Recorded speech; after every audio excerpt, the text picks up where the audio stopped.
Just Council Luuka District. And then also I'm representing my Bishop of Central Busoga Diocese. He's waiting for you in Uganda and he will meet you. And then lastly, Your Excellence, as a team I work with, I have Sheikh Ismail Chine, who is my vice under Inter-Religious Council. And then another team is just the other side, the ones I'm working with. Many times, Your Excellency, I call them the really recognized infant brigade down here that are working tooth and nail to ensure that we continue moving on. However, through someone, if accepted, we have our write-up as Inter-Religious Council that we can forward to you. Thank you so much.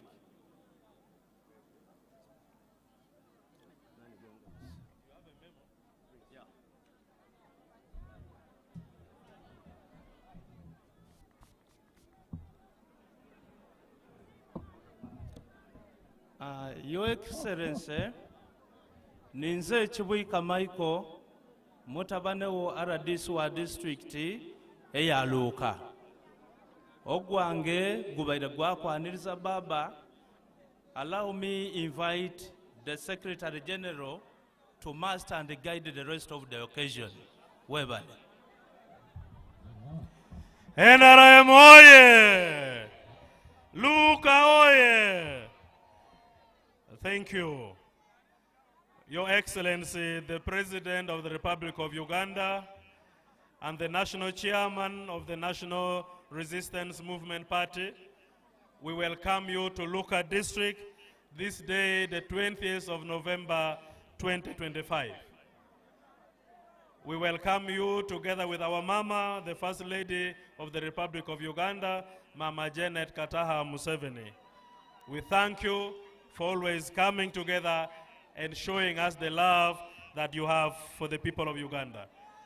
Your Excellency, this meeting is special, as you know, that we are continuing to remind the people of Uganda and our party supporters that there is total need for us to support the gains that Uganda has scored over the years under your stewardship. These gains are many, but the most important that we all know is that the majority of these people before you are born during the time you are in leadership, and you have protected them, you have educated them, and they look healthy. And now here they are before you to continue listening to your teachings and making sure they participate in the continuous development of this country. Your Excellency, I will introduce the few leaders that we have, but our program will run as follows. After my brief introduction, I will invite the party chairman to come and give us a brief summary of the political situation of Luuka District, and thereafter, the Right Honorable First Deputy Prime Minister, Mama Rebecca Kadaga, will come and receive you in Luuka, and after her remarks, we shall have the Regional Vice Chairman of the party, and thereafter, our first National Vice Chairman will invite you to speak to your people. We have amidst us the Right Honorable Al-Aji Moses Chigongo, the first National Vice Chairman of the party.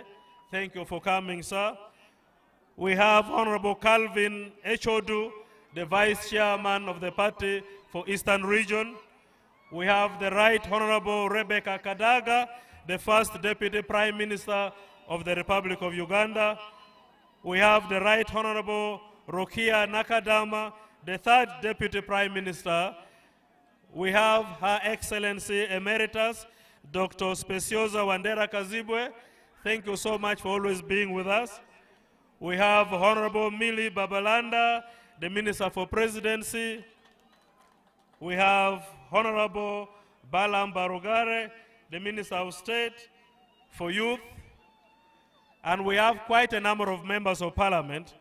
We have Honorable Chobe Luke, the Member of Parliament for Luuka North. We have Honorable Kisa Stephen, the MP for Luuka South. We have Honorable Esther Mbayo, the woman Member of Parliament. And we have Honorable Kadogo Veronica, our representative in the East African Legislative Assembly. Among the former members of parliament, we have Honorable Mutyabule Florence, who is the senior presidential advisor for Busoga sub-region, and we have Honorable Medi Mulumba around. May I now take the opportunity to invite the party chairman to come and give us a summary of the report, indicating what we have done, what we should do, and what we have to improve. Thank you so much. Mr. Chairman, come and interact with your people in less than 10 minutes.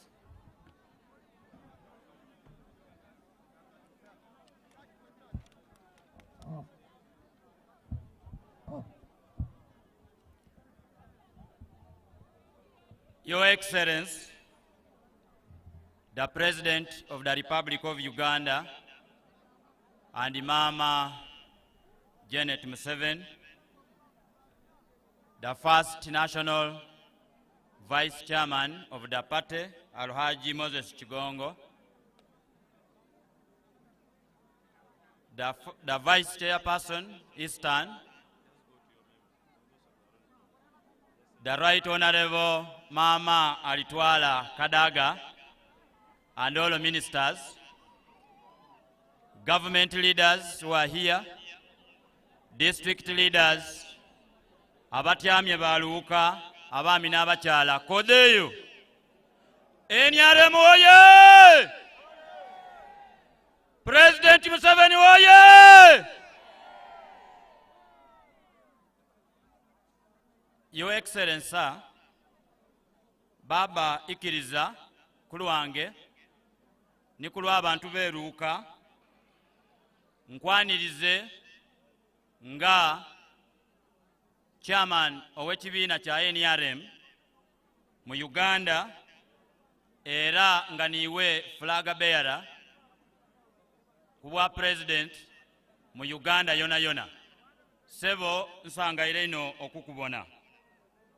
Sebo president mpeereibwa omulimo ogw'okwandula y'oli ekiwandiiko ekyawalala ekyakoleibwa abakulembeze ba district ya Luuka awalala n'abantu ba Luuka nga kisengeike ensonga ningi ino ayi mu byo ebyo byetusoboire oganula mu kibiina kya NRM awalala n'ebizibu ebitusoomoziiza mu district ya Luuka.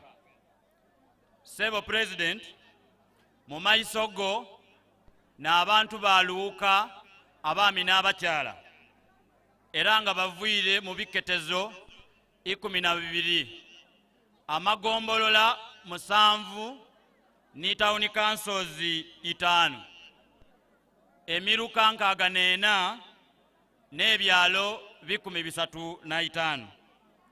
Sebo president, abantu ba Luuka twena nga bw'otubona tuli balimi, aye ng'ekirime kye tusinga okulima mu Luuka kirime kya bikaado, tulima ku n'emwani, amatooke, duuma n'omuceere, n'abatontono bayayako ebisolo ebindi n'embiidi. Sebo president, abantu mu Luuka wano wona wona tulinga emitwalo 30, aye ekibiina kya NRM ba members, the registered members, bali emitwalo 15,900 na 286.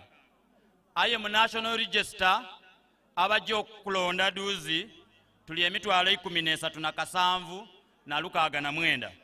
Sebo president nenda okukakasa bw'oba ogiriire ku population eyo abantu ba Luuka yona yona yona yona bantu ba NRM era nga tulina obuvumu nti tuli kujja kukulonda abo abatontona abajja mu bibiina ebindi baniiga buniige aye nga Luuka ya NRM.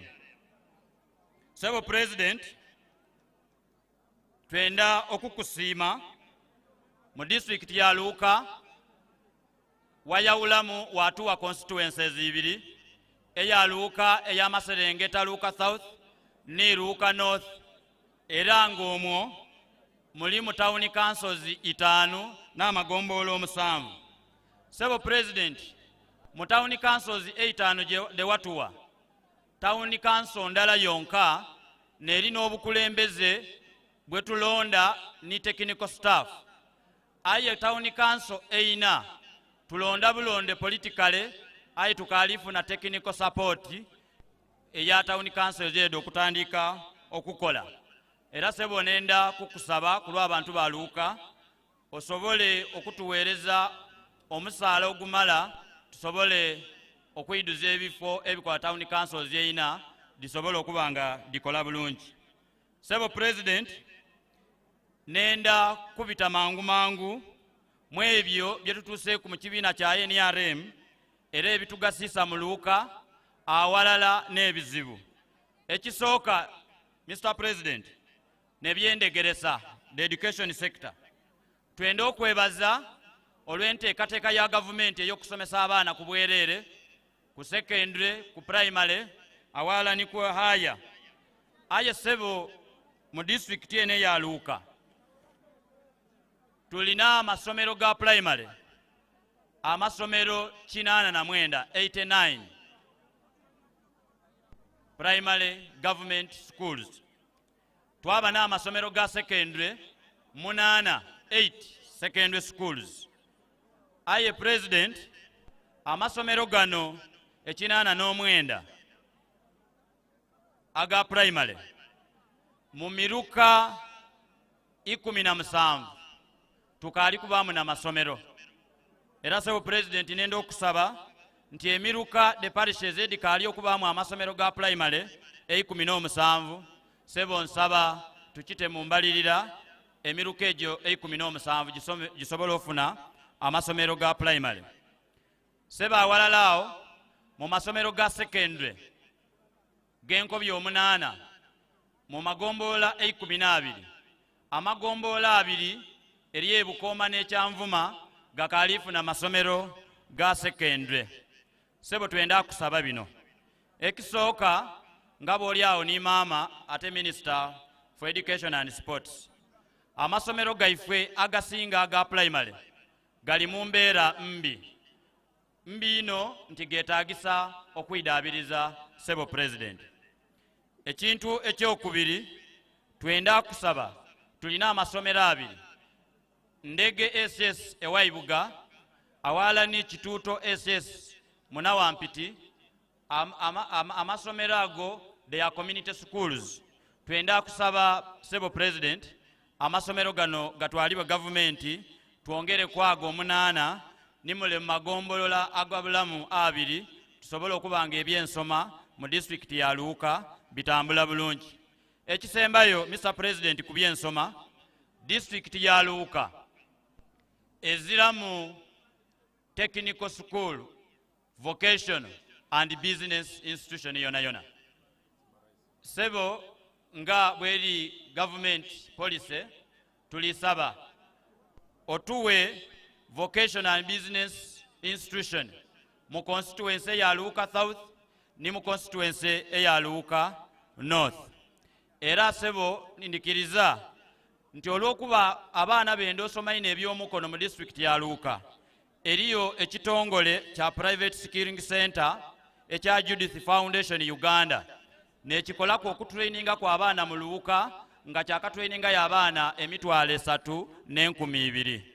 Sebo president ensonga ey'okubiri ya byanguudo road infrastructure sebo kulwange ni kulwaba Luuka bonabona twende okukwebaza Mr. President n'okusiima bwe watuukiriza ekyeyamo kyewawa nti oluguudo okuva ewalugogo Eiganga okubita wano ekiyunga na Kabugu ebuloopa paka okutuukira ddala Kamuli baba oluguudo olwo abazimbi abaluzimba baamala okwida era sebo batandise okulukola nga tunatera okufuna ku mukisa okubaawo kolansi banange mukubire ku president munsawo mungalo olw'ekintu ekyo.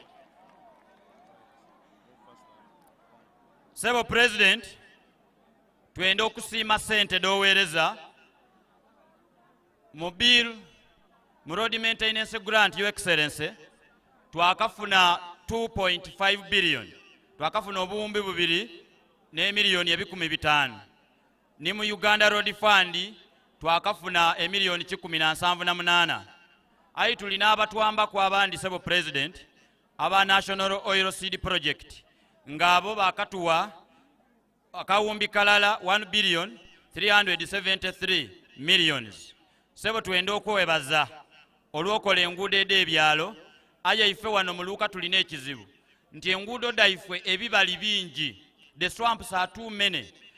Therefore mukukola enguudo dino kiri kya beeyi ino sebo president nenda okusaba ku kawumbi kotuweerera the 1 billion otwongere ku okusinziira ku bibali bye tulinabyo enguudo daife ditandike okutambula obulungi. Sebo president nenda okusabayo ekyokubiri ku byenguudo. Olina oluguudo lwo oluva ebuwenge lwatuuka e Ruzinga lwaja ku kyalo kyekyerambaala paka wane Nakabugu olujja ekaliro ni Lugayita kunamutumba.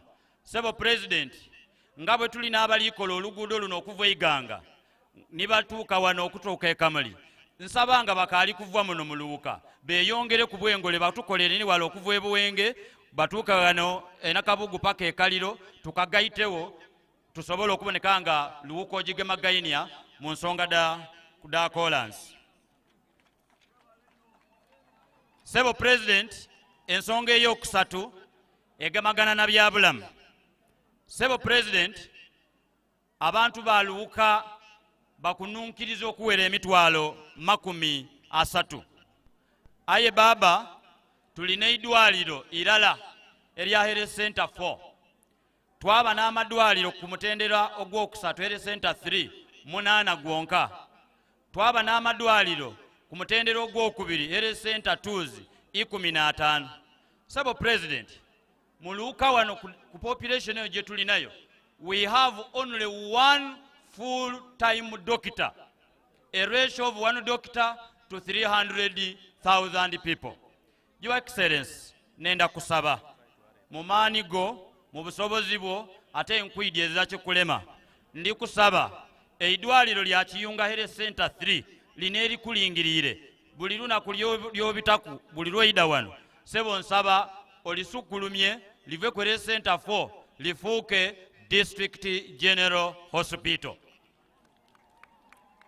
Sebo president bw'obanga ogiriire ku population eri eruuka nga government policy bweri nenda kukusaba ng'omaze okusitula eidwaliro lya Kiyunga Health Center 4 olifuire District Hospital ndisaba ni constituency ya Luuka South ni constituency ya Luuka North.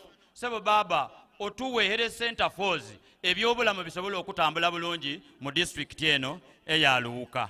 Sebo president ekisembayo ku byamalwaliro tulina Health Centers amagombolola 3 town councils 3 ey'Ebulanga, Kyanvuma ne Busalamu bazira Health Center 3.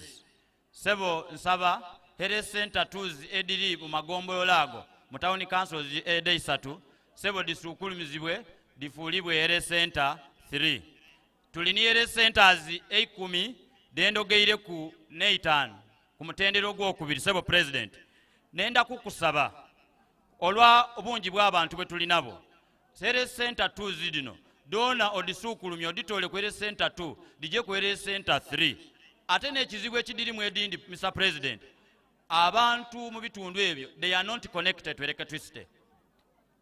Tuzira masanalaze ku Health Centers ero dona nga tusaba nti bw'obanga n'okusiimako okiteeku eisira. Sebo Mr. President amasanalaze mu Luuka twenda okusiima gavumenti kuba mutuwaire amasanalaze mu bitundu ebyendawulo ate okusingira yala rural electrification gye wakola ejire mu communities n'ebindi. Aye Sebo president mu district ene ya Luuka ebintu by'abantu bifaino abasuubuzi kubanga amasanalaze mu wiiki endala yonka gabakuna ku 2 ena kwedisigairewo mu district ene ya Luuka amasanze tikuba wayagananga n'abantu baife abali mu PDM abafunye sente tibalisobola kusuubula bulungi olw'okuba amasanalaze gavaavwako. Nenda kusaba Mr. President ku lw'amaanigo mutukyukize line tuli ku line ye the colonial line evu ekaliro for the Indians tulisaba baba otole ekiragiro amasanze batwize kweno line eri very stable ndidi nti wetunaavuira wano onaabo omaze okukola ekiragiro ekyo nga kiri kutambula bulungi. Sebo ebyenfuna nenda kwebaza sebo sente da PDM twakafuna obuwumbi 19 billions ne miliyoni Luuka 673 millions era nga bibenefitinze the beneficiaries bali omutwalo mulala na kenda nankaaga n'abasatu. Sebo president twenda okusiima olw'okutransforming society. Ekyo kitegeeza nti abantu ababenefitinze mu PDM omutwalo mulala nakenda n'olukaaga n'ensanvu n'abasatu omazze okututonderawo emirimo egyenkanankanira irala mutwalo mulamba mu emyaka esatu egyakabitawo. Nenda kukusaba Sebo president eriyo ku PDM tulina ekizibu nti tuliyo n'emiruka nga minene ino very big parishes with over 9 villages, some 10 or 11 to 12 villages. Sebo president bw'oweereza emiliyoni ekikumi mu muluka gw'ebyalo ebiswika 10 kiba kitegeeza nti abantu ekikumi basobola ofuna sente bwa ku kyalo ekyo nga kida tutwalira ibanga inene mu byalo 10 abantu ekikumi okufuna sente kumpi myaka mwenda mulamba. Sebo president nenda kukusaba nti emiruka gyaife emingi the parishes that are very big tudongera ku kusente tusobola okufuna nga abantu baife aba PDM bafuna sente oba tudaawulemu tusobola okubonaka nti kibonika bulungi. Sebo ndakusaba oidasoma ku nsonga d'emyoga dona diri wano women entrepreneurs program sebo biri mu report yao youth livelihood program biri mu report yao. Sebo ku nsonga ey'amaadi Sebo president ekitundu kino ekya Luuka kiringa edesert mu northern place yatwetayo nankongolo era kizibu ino okusima yo naikonto wairenga eriyo ebibali. Sebo twenda kusaba kuba tulini naikonto 556 n'ebidiba 178 ni protected springs 24. Sebo president twenda kusaba amanaikonto ago those boreholes government etuwe solar system gasobola okuba nga pampinga amaadi nga gamentaininga n'ebyobutonde bulungi okusinga abantu bebajani baba ku naikonto okumala lunaku lulamba nga bali kuyiga maadi. Sebo ebyobulimi mu irrigation Sebo baba oida kusoma ku byobulimi kubanga secretary general andi bubi wano. Sebo ikiriza Sebo president ndogere ku nsonga eyakasinga okuba y'amaani mu district ya Luuka ensonga ey'ebikaado sugar cane. Sebo president Luuka eno is the center and the heart of Busoga. Luuka district is surrounded by all the other districts ngera bwenkobye nifo tusinga okulima ebikaado. Sebo president nenda okukwebaza ino bwe watandiika n'okoba nti ojagula ekyuma ky'amayuge okiwe abalimi b'ebikaado mu Busoga. Sebo ekyo tukwebaza weebale. Aye Sebo president nenda okukwidukiza ni government wano mu district ya Luuka government yagula eitaka ebukooma liweereza yala kumpi acres 400 lyali ligendererwamu okuzimbawo ekyuma ekya sukaali nga niwe mweno wakisuubiza. Aye Sebo president nga bw'olikuwa abantu b'emayuge abantu ba Busoga ekyuma eky'ebikaado eky'emayuge ndi kusaba eitaka beriri wano ebukooma mu Luuka ndisaba tuzimbewo factory enakola value addition ng'egaitako omutindo kwebyo ebivuire mu kyuma kya sukaali okuva emayuge bisobola okuboneka nga wano bitukolera. Ekisooka tusobola okolamu amasanalaze biogas ndigana amasanalaze agavaavaaku kiba kitwambye ino okugongeraku nga tukoze amasanalaze oba twakolawo n'ekyuma ekikola ebijimusa mu bikaado byaife ngaye tukisigayiza wano baba bw'otuwa ekyuma ekyo n'industrial park eitaka lya district so president district eno yawayire ye itaka nga yawaayo eitaka lizimbibweku industrial park era liri wala emawembe. Your Excellency bw'otuzimbira factory eyo for value addition n'otuzambira ni industrial park wano ku mawembe for small and medium enterprises and industries. Sebo president onaabo tutwere ku ekikolimo ky'obwavu mu Luuka teda kubaayo kuba mwavu kuba tujja kuba n'emirimo nga n'ebintu byetutunda byonna byonna tusobola okubitunda. Sebo baba president ekisemberayo irala sebo president nkweyanza bwe gabayire mayuge n'oyogera ku nsonga ya 5% era weebale ino sebo aye baba mu Busoga wano n'ebyuma bya sukaali byekyusakyusa bw'omala okulagira n'okoba oti 5% eveewo n'eminzaani dijje mu maiso nga dipima ebikaade mu byalo oba gaakavaawo ng'ate babiizaawo ebyo byene. Sebo president ndisaba nga bagayire ekiragiro kuno ng'oli emayuge baba kiteekwa amaani abantu abo balebe kukwira mu kukola ensobire babeere bakolanga. Sebo ndikumaliriza n'ensonga esembayo n'abantu bo abaala kwena. Sebo president wenda okusiima obayirenga nga osasula abaakosebwa lakwena era bangi basasulwako. Aye sebo president honorable minister for presidency is here, honorable Mire Babalanda. They were with some official baidaba abala abantu mu Busoga abaakosebwa lakwena nategeezebwa kunti abantu abaakosebwa lakwena bakakubandayo kasente katono ino kati ka buwumbi butaanu bwonka only 5 billion. Baba nsaba abantu abo basasule eyo ensonga eveewo tulebe kwira ku ndala eyo buli kaseera.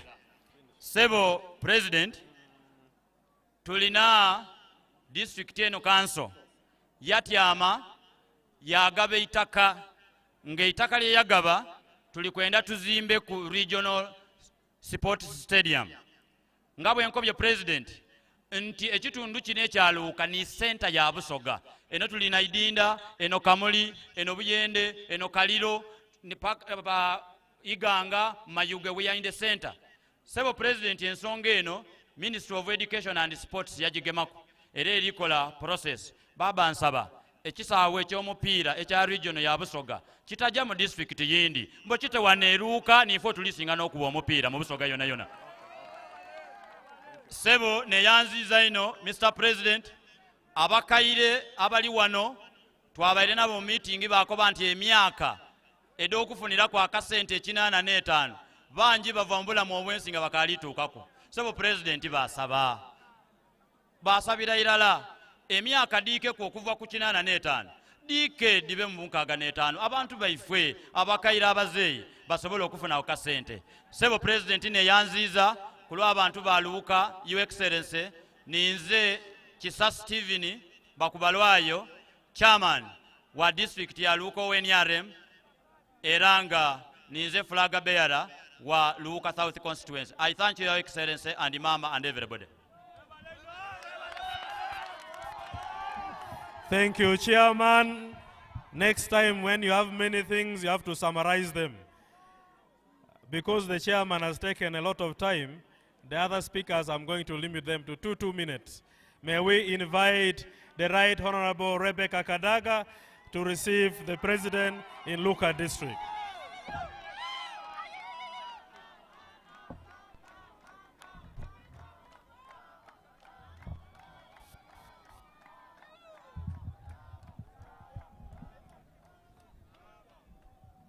Thank you very much, Secretary General.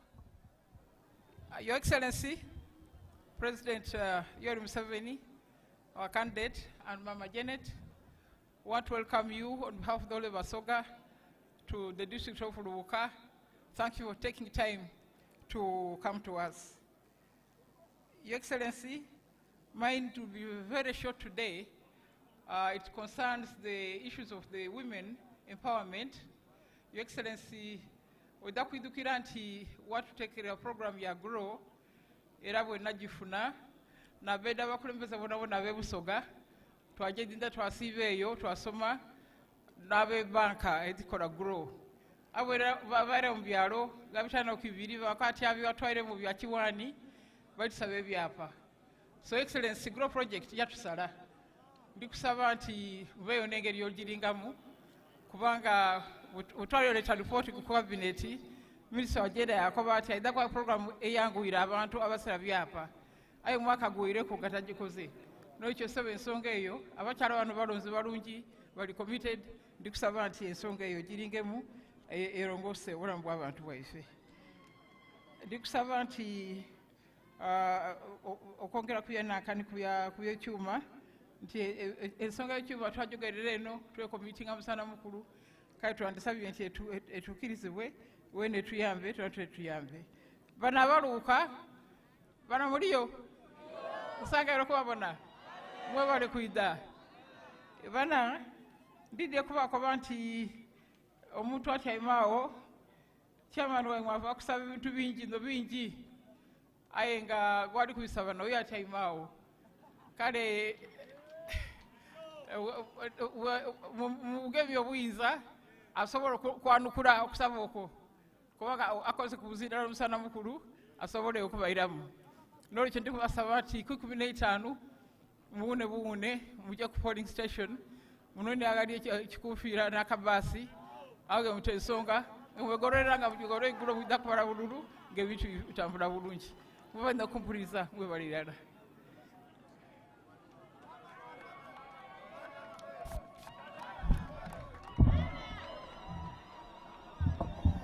Thank you. May we now hear from the regional vice chairman of the party, Honorable Calvin Echodo. Thereafter, our first national vice chairman will invite the president to speak to us.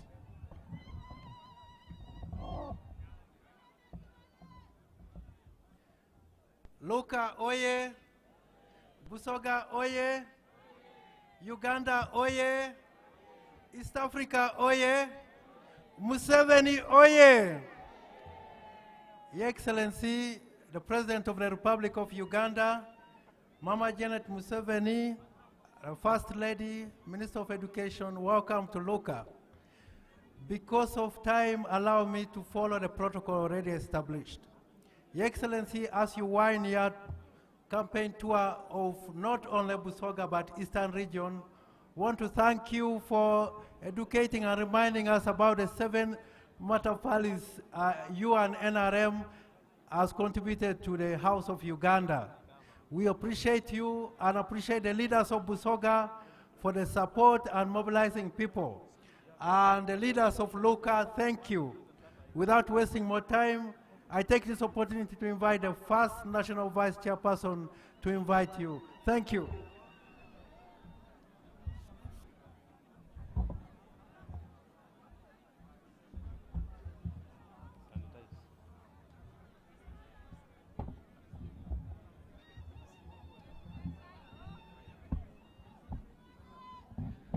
Movement oye! Movement oye! Your Excellency, the President of Uganda and Chairman of the National Resistance Movement,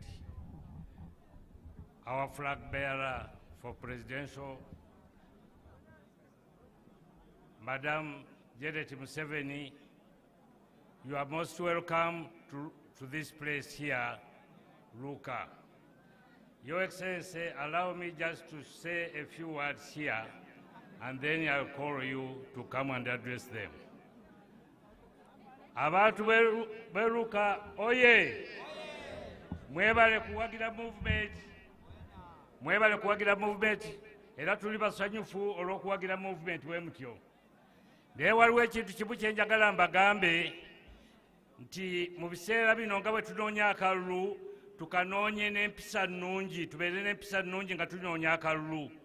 Tuleme kuyomberamu, tuleme kuleeteramu bintu bingi, ebintu ebirala byonna tubiteeke ebbali, naye tutuukirire abantu, tubasabe akalulu, babeere nga bawa chairman waffe akalulu, bwe bamala okukamuwa babe ne ba flag bearers akalulu, bonna tubeere nga tuyitamu bulambalamba. Munaakikola ekyo bannange? Munaakikola ekyo? naye okukikola kyetaagisa tubeere n'empisa nnungi nga tokozesa olulimi lulungi olusikiriza abantu babeere nga batuwa akalulu. I've finished that now. Without wasting time now, let me take this opportunity to invite our chairman to come and address you. Chairman, sir, you are welcome. These people are waiting for you to address them.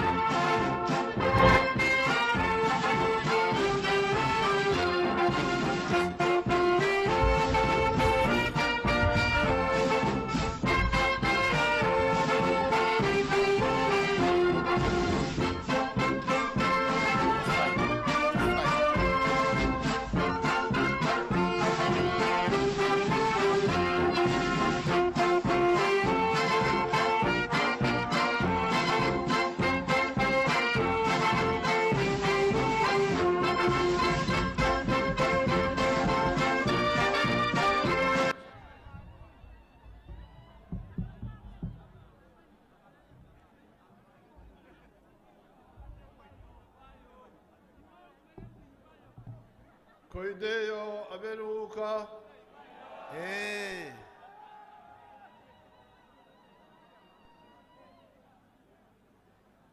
First Vice Chairperson of NRM.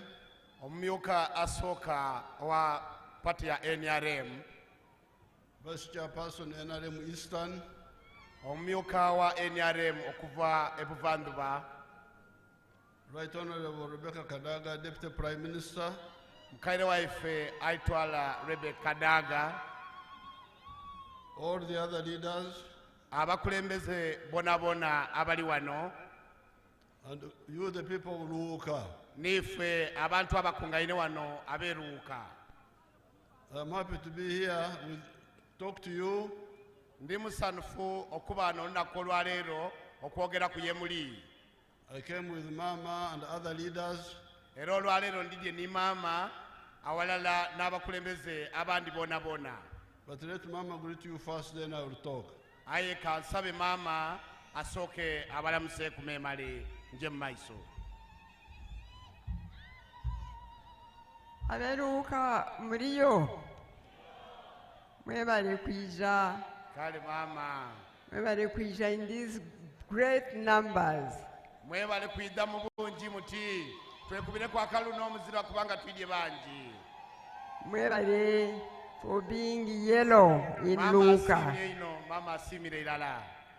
Now I don't have much time myself to talk much about even education, which I lead because of time. Olwaleero azira bingi ino byakwogera olw'ebiseera ebigire eino. But I wanted to just say one example ayenze okuleetayo ekigambo kirala eky'okuboneraku that reminds me of where God has brought this country eyo ewala Katonda yatweire ensi yaife. I wanted to tell you a brief story ayenda otukoberayo akagero akatono. When I came back to Uganda in 1986, bwe yali yakaira e Uganda mu mwaka gwa 1986, I did some work with orphans in Uganda, and I wanted to do something about helping people who had no help at all. Ayina omulimu gwe yatandikawo okukola ng'akula mu baana abamulekwa ng'ayenda abeekunigwa ayamba mu kiseera ekyo. But in 2006, I went into politics. Aye mwaka ogw'2006 yayingira mu by'obukulembeze oba mu by'obufuzi. And because of that, I went to visit schools in my constituency, in Ruhama, in Ntungamo. Era mu nsamboti neeyo yajja okukyalira ku agamu ku masomero eyo yafuluma e Ruhama mu constituency gye yali nga avaamu ba yazaalibwamu. The first thing I found out was that The primary school I went to some 26 years ago before 86. ekintu kiyazuula nti essomero lyali yasomeramu emyaka nga 26 egyali gyakabitawo ennyuma eyo was still the only primary school in that district at that time. neryali nga nerikaali eisomero lyonka eryali likaaliwo mu kiseera ekyo. Except that now they had changed its name. It was called Chamate Secondary School instead of Chamate Primary School. ekintu kirala ekyaliwo ekyendawulo nti eriina neryali likyuseemu ku lyonka. And so the parents had to find a way to put together some structures where children could go to a primary school.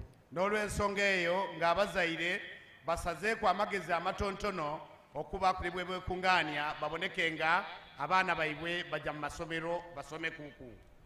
And so when I know the policy of the NRM government today, nga bwe ndidi engeri ya NRM bwetambuzaayo ensonga zaayo mu byendegereza olwaleero luno, that not a district but every parish must have a primary school and every sub-county must have a secondary school. etaaweesira nti buli muluka gulina okuba n'eisomero erya primary ate buli gomboola libe n'eisomero erya senior.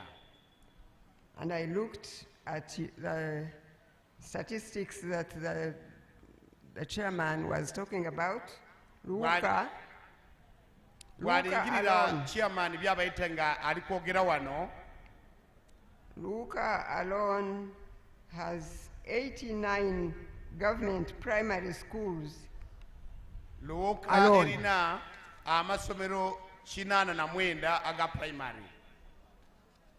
When you compare with what I've said about my constituency in Ntungamo, when I first went there for a visit, and what we see in Uganda today, not that every primary now, I mean every parish has a primary school, but that's the policy, and almost every parish now has a primary school in this country. enteekateeka eri nti buli muluka gwalibaire ku n'eisomero eyo polisi etyo bw'eri. And every sub-county has a secondary school. era buli igomboola litekeera okuba n'eisomero erya senior. The plan is that those schools should be government schools and children should have education free of charge. era nti amasomero ago abaana bwe banaabasomeireyo bateekwa okuba nga basomera bwereere nga muzeeyi Museveni ne gavumenti ya NRM ne bateereiremu obuyambi obwo. If that picture is not perfect yet, that's the policy and that's where we are driving to. newankubadde ekyo kikaali kuba nga kiteebwawo, eyo ye tuteekwa okujja eyetulingiriire nga gavumenti okuba nga tuteekateeka.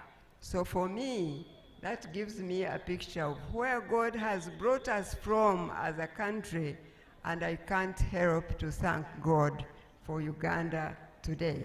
ekyo n'ekifaananyi kyenenza okubatoolerayo, era twebaza Katonda nti Katonda atutaire wala nga Uganda ayeeteera eyo tuyayaanira tuyinza kutuukayo.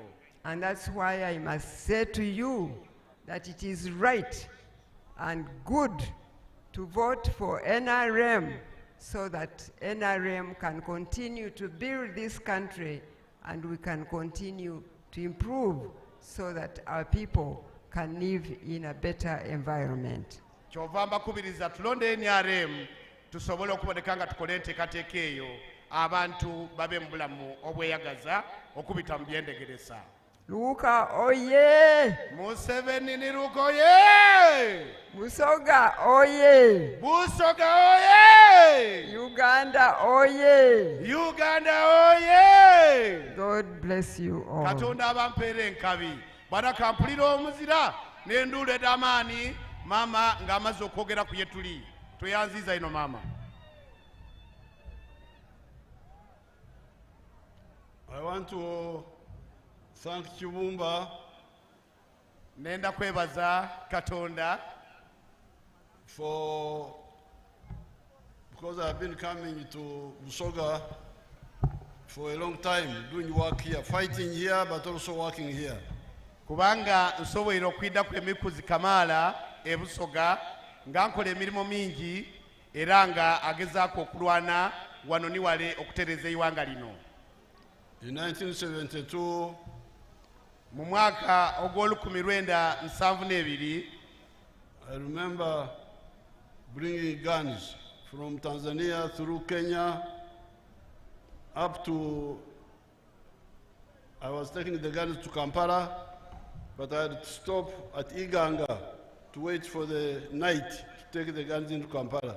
Ndidukira omwaka ogwo ogw'olukumi-lwenda-72 nali nga ntekeirwa okuleeta emundu okutoola Tanzania nga mpita Kenya ate wuuyo yabaaku Iganga we yali nga ali kulinda obwire buzibezibeku asobole okuboneka nga yeeyongerayo n'emundu ezo. I had 12 machine guns. Yali n'emundu 12. And I came with them in the train. Era yaidda naddo mu tereeni oba gaali moosi. Until the railway station at Iganga. Okutuuka awo ku station eya railway Iganga awo. And I got them out because I didn't want to enter Kampala in the morning. Era yaditoola mu gaali mooto asobole okuditereka kuba yali tayenze kutera kutuuka Iyinda. At that time, Iganga was a very small trading center. Ebiseera ebyo ekiyunga wano waliwo akasenta. No, Iganga. Iganga kaali kasenta nga kakaali katontono omwaka ogwo. There was a new lodge at the end of that small trading town called Iganga. Era mu kasenta ak'Iganga ebiseera ebyo waliyo akaguudo akaali akayakayaka. So I put my guns there, showered, had breakfast, locked the room because I didn't want to stay in the room the whole day to be suspicious. What is he doing in the room? Era yanaabaku olwamala okunaabaku yaleka mukazi gaako emundu ezo yafulumamu kubanga yali tali kwenda kubanga abantu bamusuubikizaamu nti lwaki oyeegaliza mu kasenge ako omusana omukulu ogwo. That's when I realized Busoga is close to Nyankole. Era awo yatandika okwegera nti Obusoga kumpi bulinaanwa bwa Bunankole. So I went to the bus park to travel somewhere. So I just sat in the bus park and heard the announcer saying, "Abagende enamwendwa." Oh.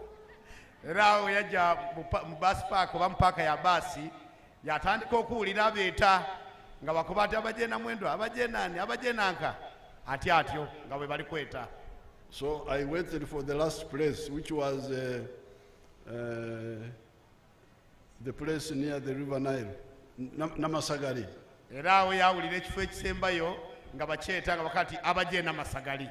So I went, I said, I'm going to Namasagari. Obooni yajja yayingira yabakuba ati bananze nja Namasagari. So I traveled, went up to Namasagari, then came era back. yakaalakaalamu yatuuka e Namasagari. And came back in the evening, and I took my luggage to Kampala. Obwire bwe bwaziba yayingira mu kazigo ke mwe yalese emundu yaditoolamu obooni yayolera yajogwa e Kampala. Now the next time I was here in Kiyunga, this was now 1980. Omukuzi ogwokubiri gwe yali wano ekiyunga gwali gwa 1980. That time I was a minister of regional cooperation. Ebiseera ebyo yali nga ne minisita owa ebitundu ebirinaine omukago guno gw'ebitundu ebirinaine. And there was a trypanosomiasis center here in Kiyunga. Era waaliwo akasenta akaali wano ekiyunga Akamongota. ak'obuduukaduuka. Akokulwanyisa ebisukuma. Bamuyita ebisukuma. Akaali kalwanisa ebisukuma. Yes. So that was my next time here. Ogwo n'omukuzi gwe yali ku wano ekiyunga. So when I come here today in peace, olwaleero wendira ku wano nga tuli mu idembe tuti and openly, ate nga wazira buzibu nga ije musana mukulu, and in happiness, ate nga ayidye mu isano to talk about our future. okwogera ku bulamu bwaife obw'omu maiso. I feel very happy. mpulira bulungi ino kampulira akalu n'omuzira kubanga president waife musanufu abana Luuka mwena mwena. So, awo wenebaliza kibumba. era yebaza Katonda ku lw'ensonga eyo. So we are here with the other leaders to present to you the NRM manifesto for 2026-2031. tuli wano n'abakulembeze abandi boona okuba nga tubandulira enteekateeka gye tulinayo ku lw'obukulembeze mu kisanza kino ekiri kuyiraku ekya NRM ne gavumenti yaife. And in that manifesto, we point out to you that in the last 40 years, NRM has put 7 matofali on the House of Uganda. emyaka egiyise 40 NRM government esobweire okuba n'amatafaali geeta ku Uganda agawerera irala 7. The first one eitofaali erisooka is peace. n'erya eidembe. You heard people talking about the Lakwena victims. abantu muli kuwulira ano nga bakyogeraku era kibaire mu ripooti ya chairman wa NRM ekyalakwena nga bwe yayida n'atulugunya abaluuka. That meant war. ekyo kiba kitegeeza nti olwali lutalo. You heard that when I was here, much of the time I was in fighting. era muwulire nti ni muzeeyi mwene bwe yali taali wano ebiseera ebyo yali ali mu kulwana. Aye buti entalo zonna zagwawo. kampulira akalu n'omuzira kubanga ntalo dawaawo. mwebale ino. And that is the first tafari NRM has put on Uganda. eryo neitafaali ery'eidembe NRM lyaleeta. Now, regarding the Lakwena victims, ekikemagana ku nsonga ey'ensonga za Lakwena, I want to direct the Minister of the Presidency nenda kulagira minisita oyo owa office ya president and to work with the Attorney General, okolagana n'oyo sa Attorney General, Purida wa government, ow'amateeka owa gavumenti, Purida wa government, epulida wa gavumenti, solve this problem of Lakwena victims. eyo ensonga agimalewo agiteeketeeke eve mu idiiro n'ekyo kiwe. kampulira akalu n'omuzira alagiire. Then the second tofari is what the chairman was talking about. ensonga eitafaali eryokubiri ni chairman gy'ayogereku owa party. You heard him talking of essentially 2 parts. He was talking about the tofari of development. eitafaali ery'ebyenkulaakulana. The Nkulakulana, you need to know it, has 2 sides. eitafaali ery'ebyenkulaakulana oteeka okulimanya mu mbeera za mirundi ebiri. The first one is what we call economic infrastructure, emisingi y'ebyenfuna. ensambo esooka neeyo ey'emisingi egy'ebyenfuna. The roads, amateeka, enguudo, the electricity, amasannyalaze, the telephones, amasimu, the pipe to water, amaadhi ag'emidumo, the railway. oluguudo lwa gaalimoosi. So you can, that's on the side of economic infrastructure. oyo ku luuyi olw'emisingi egy'ebyenkulaakulana, Lw'ebyenfuna. olw'ebyenfuna. Now there is then the social infrastructure, emisingi y'ebyembeera y'abantu. yes emisingi egy'embeera ey'abantu n'omusingi oba ensambo ey'omulundi ogwokubiri gwe tulingirira mu enkulaakulana. And these were the schools, muno n'omuli amasomero, the health centers. n'omuli amalwaliro. You heard what the chairman was saying. era muwulire isentebe wa pate mu disitulikiti eno bw'ayogeire. And all the plans are here. Era enteekateeka ezo zonna muzeeyi alinado. Tumukubire ku mungalo n'akalulu ku lw'ensonga eyo. Ako tekamala. Kale mwebale. Like on the schools, nga mu ngeri ey'amasomero. You already have 89 government primary schools. Already tukiwulire nga tulina amasomero 89 wano e Luuka. And you have got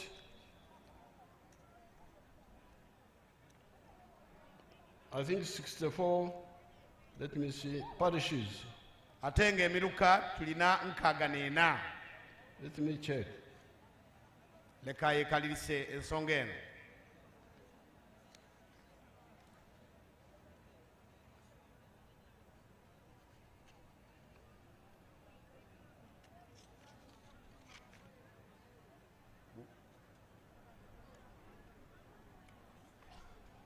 But the primary schools are more than the parishes. Amasomero aga primary tulikweyagaana nga gasinga ku emiruka gye tulinajo.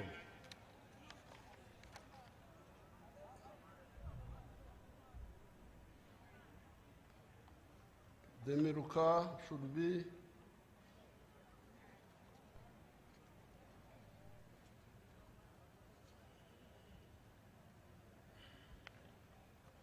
yes, the miruka are 64.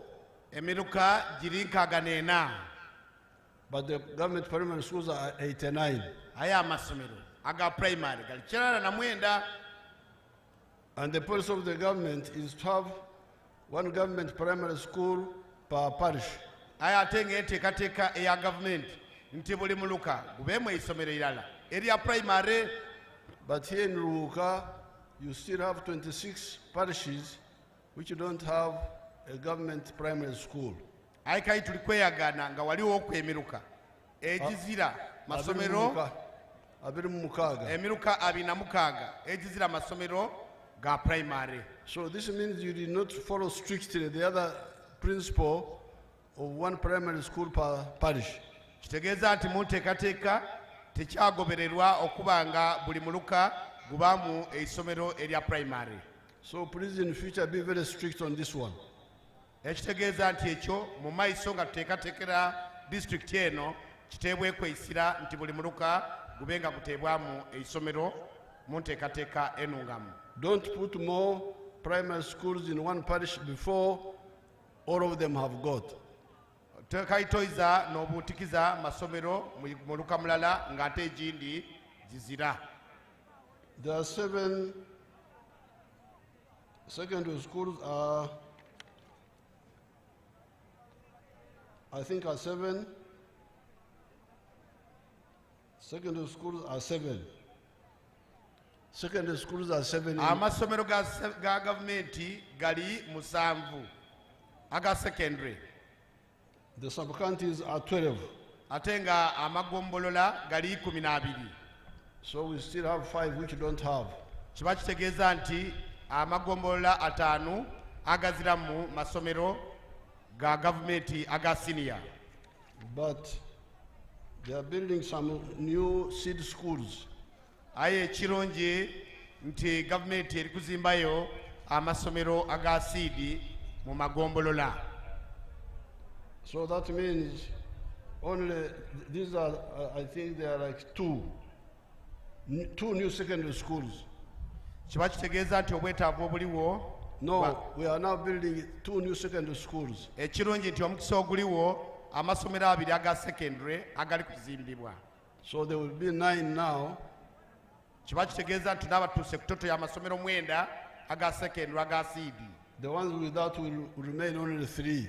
Era kiba kitegeeza nti tulina kuba tusigayizaayo ku amagombola 3 gonka. And the ones which the new schools are Ikumbia, which is already finished according to my file. Amasomero era bwe twogerera mperano oli Ikumbia seed secondary eri obutiryawa okusinziira ku file ye byeri kwogera. Then there is now one PT. Ate era n'essomero lyaife eri anawa seed secondary lyona lyawa okuzimbibwa.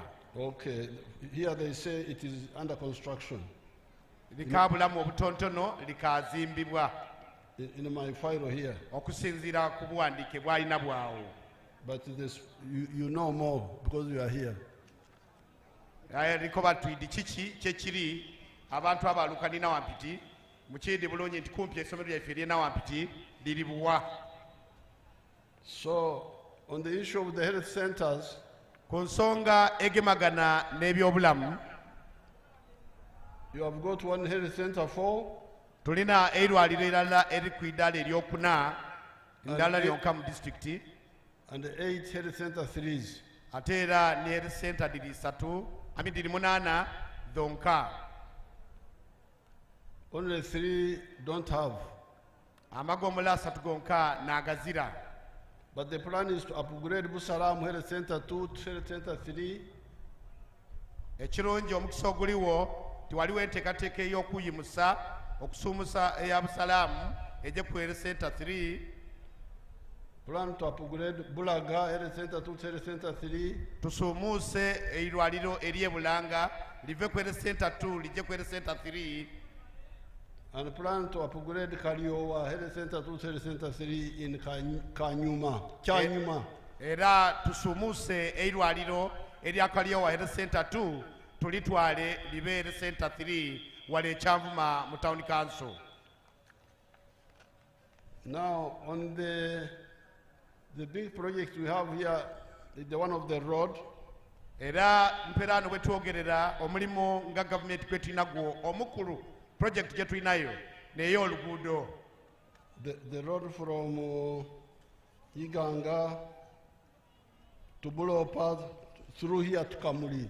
Oluguudo oluva Iganga olubita ne Luuka lujje Bulopa ne lutuuka e Kamuli.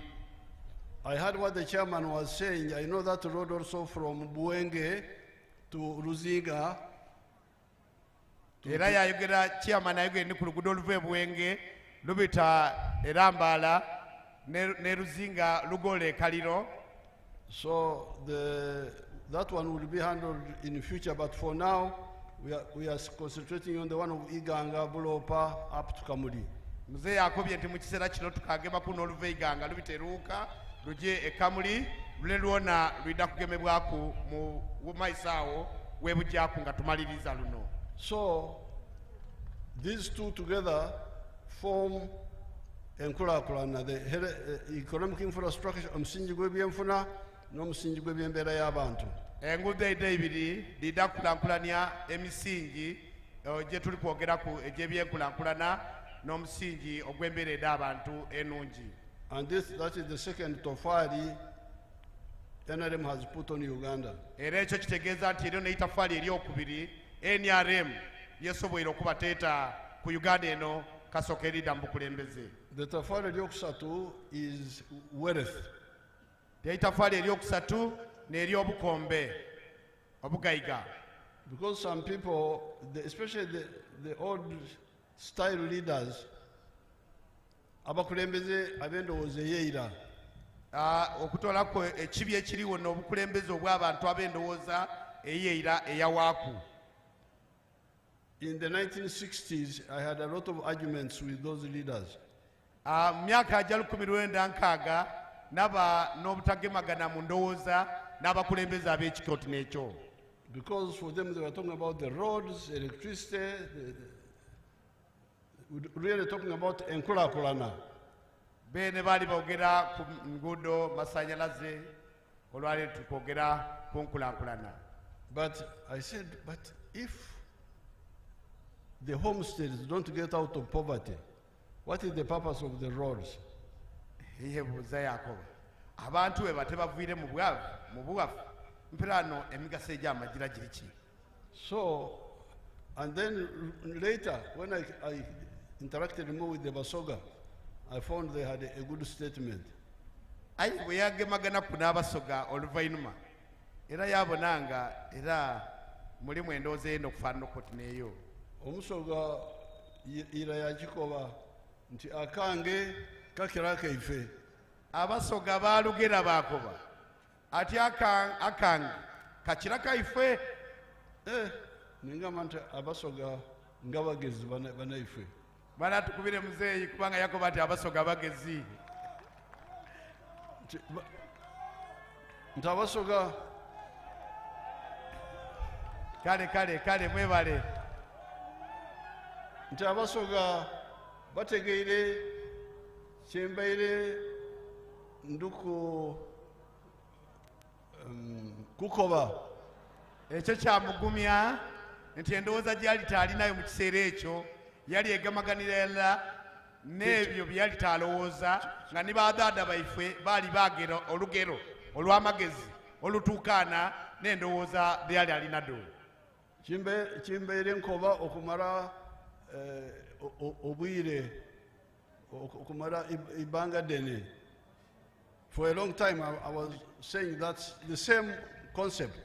Nti ebbanga yali amaze inene ino ng'agezaako okwinonola abakulembeze n'abantu abandi be yali ayagala nabo ng'ayenda obategeeza.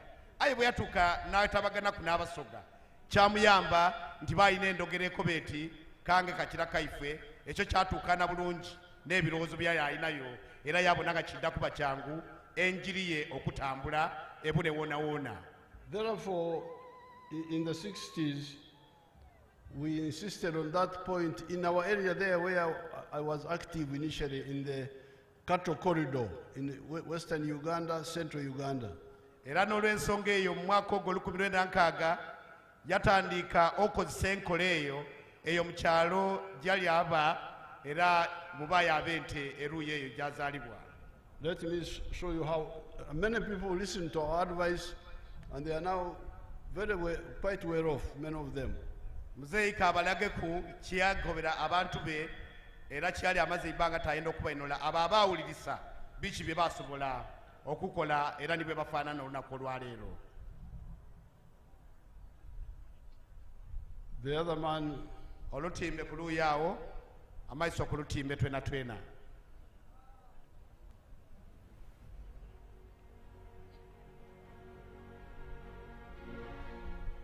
Amazina ninge George Matongo owangoma mugomba buntu hano gwetaka shozi nandi kutaha umurimo gwanjye ndi muri isa nteze mujya kureba nuko itandikira tatakanda gento bakubya tadobo hagwakidana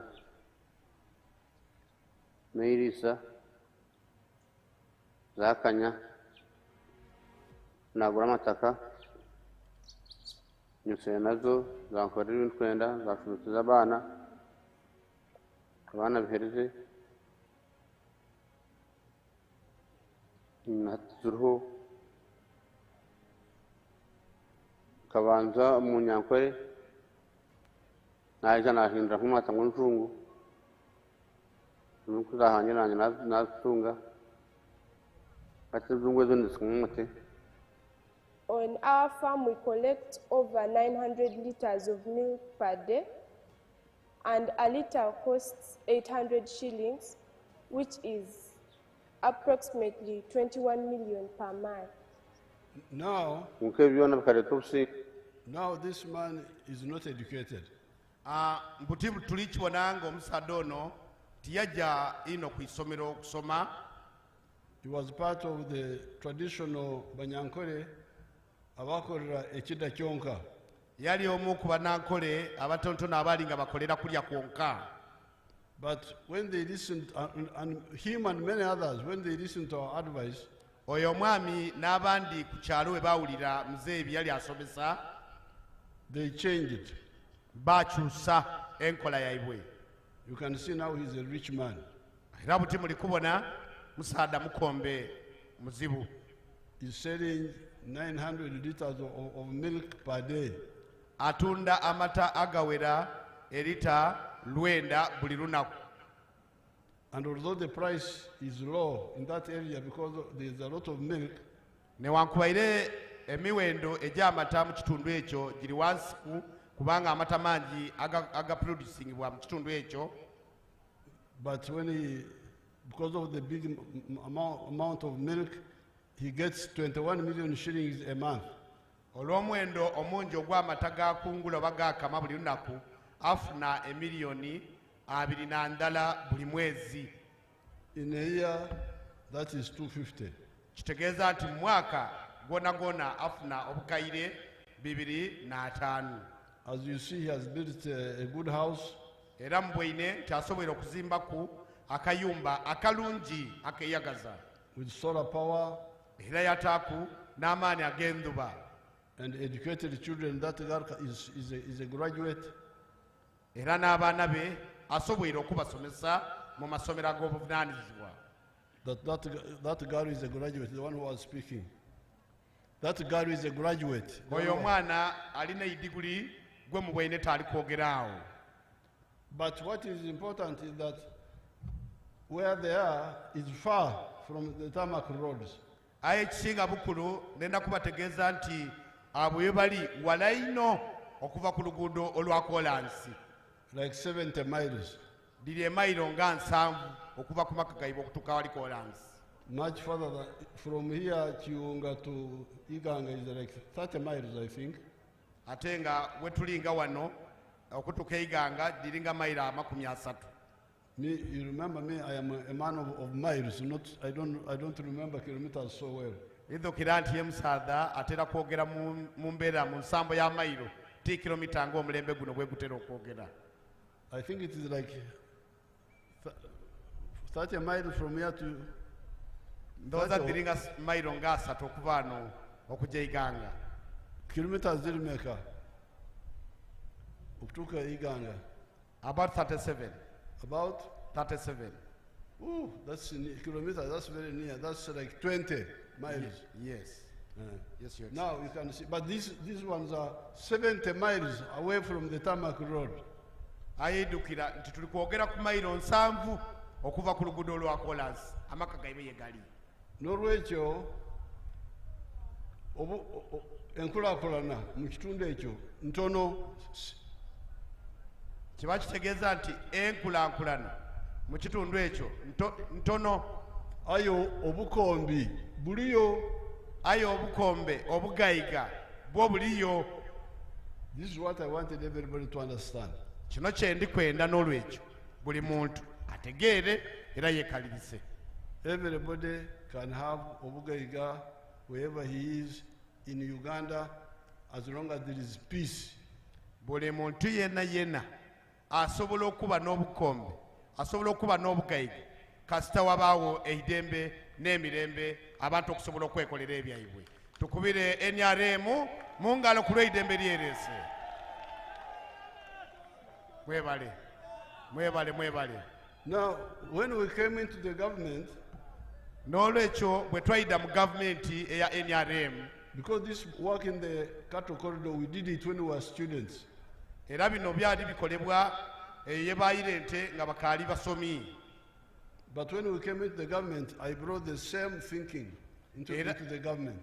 Era bwe yalinga akasoma eyo n'endowooza eyaliyo n'enkola eyaliyo, ni bwe yayingira mu gavumenti endowooza eyo tiyagirekera, yayongera ogisigaku ng'agigabana ne bayine bwe baayagana mu gavumenti ebiseera ebyo. Nti bonna bagagawale. Era yabakoba ekigambo nti bonna bakombawale. And in 1995, I made a countrywide tour. Everybody are talking about the same thing. Era mwaka gwa 1995 yatambula ng'akobera abantu enjiri eyo ati bona bagayigawale. Then in the manifesto of 96, era manifesto mu nnambika eyo bye yali ajokola mu 1996 we put obulezi bw'emirundi ebiri mu the manifesto for obwavu. Yataamu obulezi bwa mirundi ebiri mu kulambika okwenteekateeka gyali alinayo mu kiseera ekyo. Obulezi number 1, nti obulezi obwali obusooka was for the ones with small acreage of land. Nga bujja eri abo abaali tibalina eitaka eryali eifunda oba eitono. At that time we calculated 4 acres or less. Era awo twali tuli kubala mu kutandika mu eka 4 oba etonoku okwaga kweryo. And we said that if you have got 4 acres, era twakoba nti woba toyinayo eka 4, 1 acre put under coffee. eka eyindi osobola ogita ogirimaku emwani. Second acre, fruits. Eka eyokubiri oba yiika eyokubiri osobola ogitaaku ebibala. Third acre, you put pasture for 0 grazing cows for milk. Eka oba yiika eyokusatu ng'eyo osobola okulitaaku eisubi ery'ente din'enzungu disobola okuboneka nga dirya. Fourth acre, you put food crop for the family. Yiika eyokuna oteeku emmere ey'okulya mu maka. In the backyard, you put poultry for eggs. Era inuma omuluya osobola okutaawo ku ekiyumba eky'enkoko disobola okubika amagi weeno lyeku. If you are not a Muslim or omunyankwere oweira, obanga toli musiraamu oba omunankole oweira, you can put piggery. Osobola okutaawo ku obusolo buno bwe beeta embidhi emiyandu awaawo. Abanyankole beire tebalyanga mbizi. Oidhi abanankole abeira tebalyanga mbidhi. Aye ebiseera bino bazimazeewo. Aye ebiseera bino n'abadimazeewo.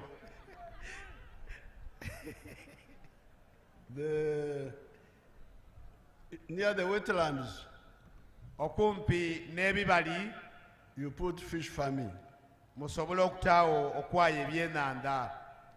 Our chibaro was that if you do this, you will be very rich in spite of the small land. Era ekibalo kyaife oba enteekateeka yaife ekoba nti w'okozesa ebintu bino osobola okufuna obukombe ng'ate okozesa akatundu katono ino kati eitaka itono. And we called this Bulezi intensive agriculture. Era kino twakyeta Bulezi intensive agriculture. Meaning you use a small area, but you select high value enterprises, you will get good money. Ekitegeeza nti osobola okozesa eitaka itono ayi waataaku emiganulo oba ebikozesebwa ebivaamu eino esente wasobola okufunamu wava mu mbeera ey'obwavu. Now the second Bulezi, obulezi obwokubiri, were for the people with big land. Bwali bwabo abakungu oba abantu abalina eitaka einene eriweraku. Those ones can do either these crops activities, the ones I have mentioned, or others which are low value, but if you do them on a big scale, you will get good money. Basobola okulimaku ebirime ebindi newankubadde ng'ebindi bisobola okuba nga tibya bbeeyi ino aye ng'osobola okubirima mu bungi ng'osobola ofunamu kubanga oba olimye wagazi. And this one we called extensive agriculture. Era ekyo ne kitweta okulima ekifo ekigaziku oba ekinene ekiwanvuku. Okukolera wagazi different from okukolera wafunda. Okolera awabba waawukana ku n'okolera awatono mu kifo ekifunda. So products like ebikaado are in that category. N'olw'ensonga eyo ebikaado n'ebijja mu nkoloti n'eyo ey'abantu abalina eitaka inene ku maize, ekirime nga duuma, tobacco, ekirime nga taba, cotton, ekirime nga famba. Initially the indigenous cows, erime eyo yaliyo n'ente dino ensoga. at that time the ensogo nyankore were not of high value, so we put them in that category. So enankole dona tedali damwero era twadita mu nsambu eyo. But now the Ankole cows are very, very expensive, so the chibaro is changing. Buti saawa eno ente d'enankole buti daakyukaku daamuga era buti livaamu ebbeeyi esente n'empiya kamaala. Edda abantu tebazimanyi bulungi kati zifuuse ekyomuwendo. Era abantu baali tebadiidi aye emperaano dafuuka da bbeeyi. So people who listen to our Bulezi, who took our Bulezi, are doing very well.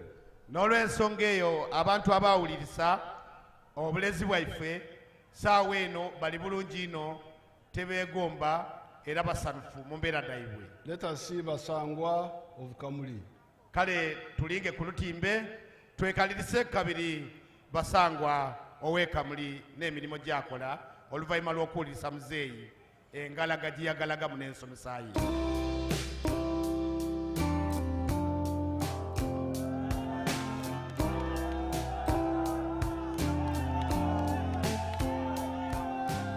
Nze Basangwa Johnson, Managing Director wa Jeka Poultry Farm. Jeka Poultry Farm eyaganibwa Bukwenge, Kamuli Municipality, Kamuli District. Mu 2007 twatandika obulunzi nga tutandikira mu Kamuli Town Council by then mu plot yali 50 feet by 100 feet. There's a foot ya 5 ku 10 eda itaka. Tutandika tutya twali nga tulina ebyobufuzi wano mu Kamuli nga waliwo ensonga nga chairman wero C5 omugenzi Kawoga bamwidukira Katonda mu ekyumulo eky'emirembe nga bamutoyiremu abantu bangi abatamu application nga bali kwenda okufuuka ba chairman ba 5. President yaida yatulungamya yakoba tubana abantu mwena temusobola kuba ba chairman ba 5 aye abantu mujje mukola emirimu egindi ng'okulunda yayogera kulunda embidi okulunda enkoko byona yabyogera. Nze napikinga mu ekyokulunda enkoko n'atandika efaamu mu 2007 n'enkoko 5. Sawa dino wendogerera ku faamu kuno tize mabega ntambwire. President yaida yankyalira mu 2010 nga nina enkoko 5,000 yasanuka ino. Sawa dino tutambwire tulina enkoko 1,000 tufulumya amagi etula 2,000 buli lunaku. Etula 2,000 divaamu miliyoni 2 buli lunaku. Omwezi diba miliyoni 6. Omwaka tuba tuli mu biliyoni ze 6 n'ekitundu. Now you can hear Basangwa now. Kutini empelano musobola okuwulira mwami Basangwa oyo byali kuyinonola. Basangwa is not in China. Basangwa tali mu China. Is not in Dubai. Era Basangwa oyo tali Dubai. Is not in America. Tali mu America be. Is here. Ali wano waife Busoga. Every day he earns 20 million shillings per day. Buli lunaku akungula amagi gavaamu emiliyoni 2 n'andala. Omwezi 600 million. Omwezi omulala afuna emiliyoni 600.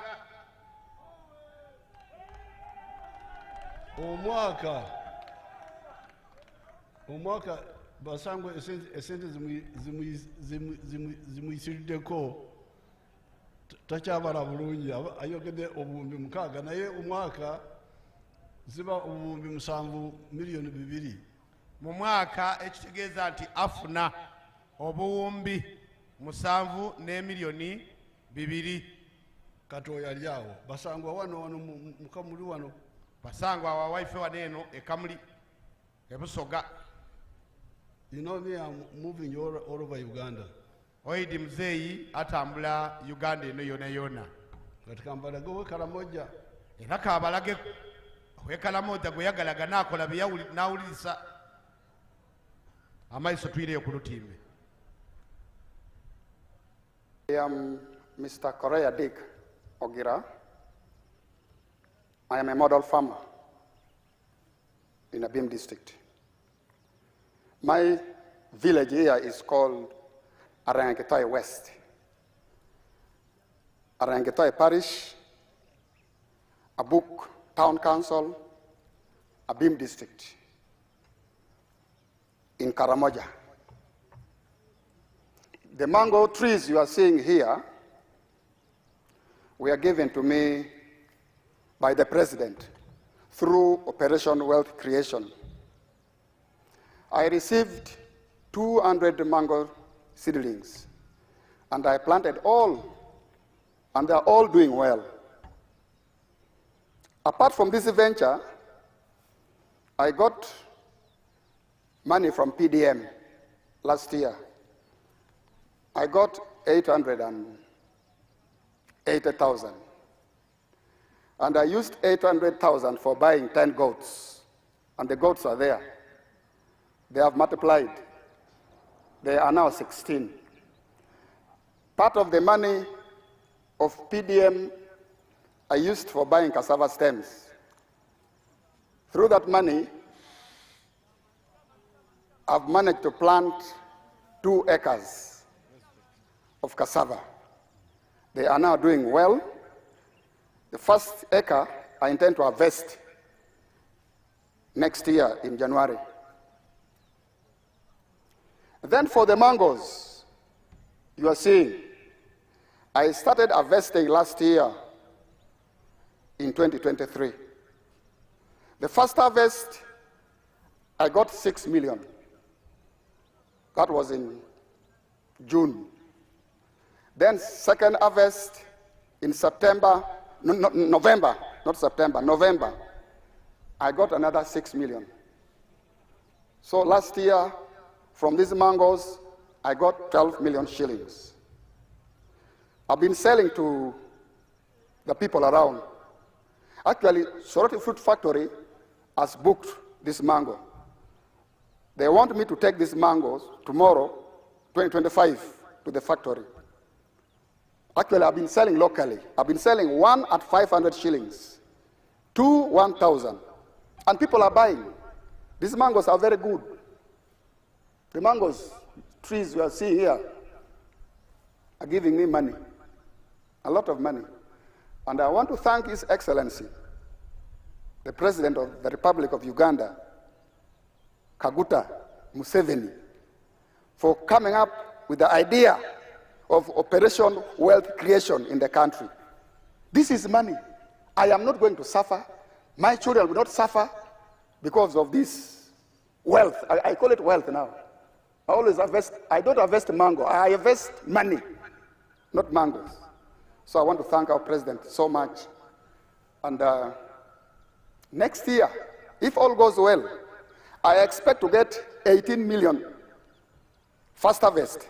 And then second harvest, I also expect to get 18 million next year, 2025. So altogether, I expect to get 36 million shillings. And this money... Now, that person omuntu oyo is not in America. Tali mu America be. Is not in Dubai. Era tali Dubai. Where you go to do slave work. Yoja n'okola emirimu egy'obwiru. Is not, he's here in Uganda. Ali wano weno mu Uganda ewaife. And also not near the center. Ate era tali mu center wale mu Uganda wagati. Karamoja. Ali ere kunkomerere Karamoja. 300 miles from here. Emilioni emailo nga 300 okuva wano wetuli. So why do some people here near the tarmac roads, so on? Perano ife abantu. Otuli okumpi n'enguudo da kolansi. Bachalambaire. Tukalambaire bulambale. For him in Karamoja, he woke up. Aye owe Karamoja. Yastukaira. Because Operation Wealth Creation was not only in Karamoja, it was everywhere. Kubanga program eyo eya Operation Wealth Creation mwena mkomba wale tiyali aba Karamoja bonka. Yali wona. Yali ya Uganda yona. But some people didn't care about it. Aye abantu abandi tebakifuako. But you see how he is. He's now earning 36 million shillings from mangoes alone. Ayo bwine omuntu otinoyo ali kufuna obukaire 36 okuva miyembe jonka. And you heard what he was saying, that his children will not suffer and so on. Era muli kuwulira kyakobye nti akajja mu maiso n'enteekateeka oti naye ennungi okusobola okwongera ku byenfuna ye.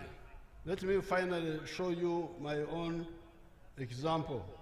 Kangeze kwera okubalagaku ekyokuboneraku ekyange kyenakyo. On the small government farm which my people run in Lira. Mu kafaamu ke akatontona akali eyo erira. My name is Dr. Maurice Ochen. I am a commissioner by appointment, deployed at State House, and I've been assigned by the President to execute the 4-acre model. And I've put them so far in 10 regional zones in the country. Now, the 4-acre model is an idea conceived by the President to guide our farmers on how to utilize their small acreages of land so that they can earn more money through intensive farming. And here we are talking about enterprises that have good yields and high income for their household. So we have the fish farming, which is one of the enterprises that can be done near the water without interfering with wetland and tampering with water flow. Then we have the zero grazing unit. On the other side, we have the coffee, we have the banana, and also a household needs food crops as 1 acre plus fruits. So this idea of the 4-acre model is to support income for the household. And as I will go into the small mathematics, you will know that it's capable of pulling somebody out of poverty. Now, specifically on the fish pond, here is about 20 by 50 meter pond, 1,000 meters squared. After finishing the excavation, we stock 10,000 fish. We feed it for about 8 to 9 months. In the north, which is warmer, the fish grow faster. And in the west, which is a little cold, you add 1 more month to reach the same quantity of grams. So by that time, the fish will be about 800 grams to 1.5 kilograms. In the market, the fish which is 1 kilograms or 800 grams here cost about 10,000 shillings. So having stock here 10,000 fish, by 10,000, somebody will get 100 million in 1 year. And then when you subtract other cost of managing, which is roughly 30 million, somebody can be able to save 70 million on this fish pond. And this size, we can put 2 of them in 1 acre. So meaning in this particular acre, somebody should be able to get around 140 million shillings. Now, that is for this particular. There you have got testimony of my own people. Butimu bwaine obudulizi okuva mu mwami oyo obudulizi obwo bwava okuwa. I have got your small government farm in Lira as an example. Asobola okuba wako ekyokubonerako ekyo kya mwene eyo erira. Where my people have planted coffee. Abantu ye basobola okusimba emwani, bananas, amatooke, pineapples, enanansi. They have dairy cows, nente edamata, but they also have fish farming, atera baba nga bainana okwaya ebyenanda, which we are going to promote in the whole of Busoga, the whole of Bukedi, the whole of Teso, the whole of Lango, because there are a lot of these bibari which can make you very rich if you use them properly. Kyali gezaako okusansanya mu region dona nga bwadhimenye abantu bona basobola okukomba wala nga batoola ku kyokubonerako ekyo ekiva okulagibwa ng'omwami oyo abakobeire nti mu buwanvu obwa efuti 2.5 afuna emiliyoni 7 buli lwe yakungwire. Yes, he gets 100 million per year. When you remove costs, he remains with 70 million. Afuna emiliyoni 10 buli mwaka, bw'otoolaku ebyo n'akozeisa asigazaawo emiliyoni 7 buli mwaka. And that is in half an acre. Ate nga akozeisa bwa katundutundu kitundu ku eka endala. So if you use a whole acre, you have 2 of them. Kitegeeza nti mu eka endala woba n'ebidiba ebibiri. And that means you can get 100. You can get 140 million. Kiba kitegeeza nti mu bidiba ebibiri osobola okufunamu emiliyoni 18 mu eka ndala eti nga gy'okozeisa. From fish farming alone. Ate nga eddodo liri kuva bwa mukwaya byenanda kyonka. So that is the third tofali NRM has put on Uganda. Eryo neitafaali eryokusatu pati ya NRM ate ni government ya NRM byesobweire okuta ku Uganda kasokedde ida mbwami. By guiding Uganda, not only guiding but supporting people to get out of poverty. Ngeri kuteekateeka ewa amagezi abantu ate era yabawanirira okubawo obusobozi otandikawo projects oti needo. Tukola byombi okuwabula n'okuwagira. Tukola byombi okuwabula ate n'okuwagira kambona akalulu n'omuzira nga byabaluuka mwebale. That is the third tofali. That is the third tofali. That is the third tafari. Eitafali eryokusatu n'eryo. But I told you the matafari are 7. Aye mbakobeire nti amatafali gali 7. I will not have time to talk about all the 7 now. I will add one more today here. Taida kuba na biseera ebyogera ku matafali gona 7. Olwaleero ayina kwongerayo ku itafali irala eryokuna. But in the press conference in Ekiterera, I will mention all the 7. Aye bwe yali Ekiterera yasobola okwogera ku amatafali gona 7 bwe yali tali kwogera n'abannamawulire. When I'm talking to the press, bwe yali tali kwogera ku eri abannamawulire. The fourth tafari, eitafali eryokuna, is emirimu, is jobs. Emirimu. Where do jobs come from? Emirimu givaawa. Those who don't want Africa to develop, they give the impression that jobs must come from the government. Abantu abatenda kukola, abazira mwoyo gwakola, balowooza nti emirimu gyonka egiriwo giteekwa kuva mu government. But if you get a country where more jobs are coming from the government, then you know that country is doomed. Aye buli bw'obona ensi ng'emirimu abanansi gye bakola giva mu government, mana nti eyo ensi yakona. Because the government jobs are very few. Kubanga emirimu egya gavumenti egiriwo mitono ino. Let Basangwa help us see where jobs come from. Leka Mwami Basangwa ayongere okulaga emirimu yegivwa. Tuwuliriza omulamwa gwa president okuva ku kiseera ekyo twakati katukigiireko. President yabaire musanhufu ino ku bintu byenkoze era nga buli kaseera nkyekingako.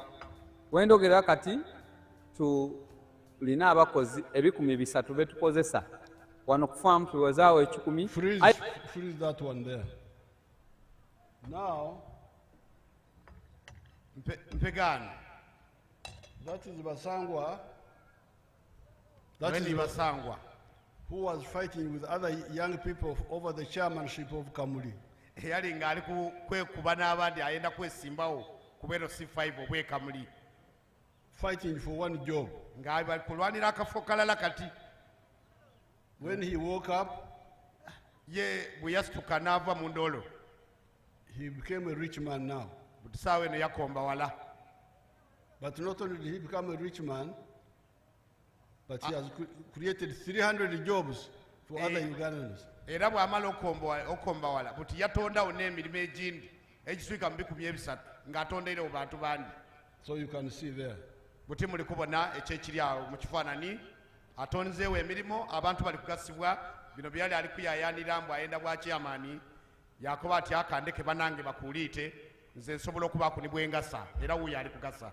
Obukombi bw'Abasangwa buzeire emirimu 300 eri abannayuganda balala. Era Basangwa oyo olw'okuyiiya kwe n'okusalawo kwe n'okwega kwe asobola okuba ow'omugaso yatonderawo abannayuganda abandi emirimu egiswika mu 300 ate nga nimwene buti mukombe. Now that is one type of agriculture, intensive agriculture. Eyo nteekateeka emu ku nteekateeka eddenima gye beeta intensive oba ey'okuyimikiza omuganiro mu kulima. Gy'emirimu egivudde mu nkola ey'obulimi n'obulunzi obukola ssente ate okolera wafunda. Eyo neeteekateeka ey'okukola emirimu ate ng'olikolera mu kifo ekifunda. There is another type of agriculture, extensive agriculture, where you would get sugar estates, you get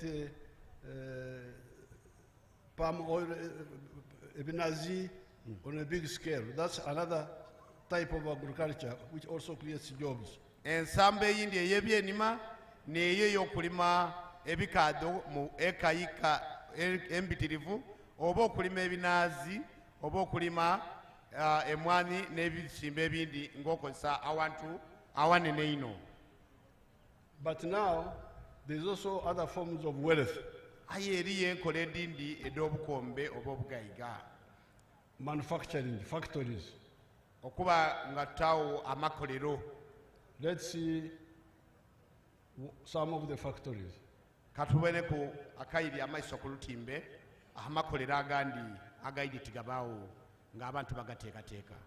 Freeze there.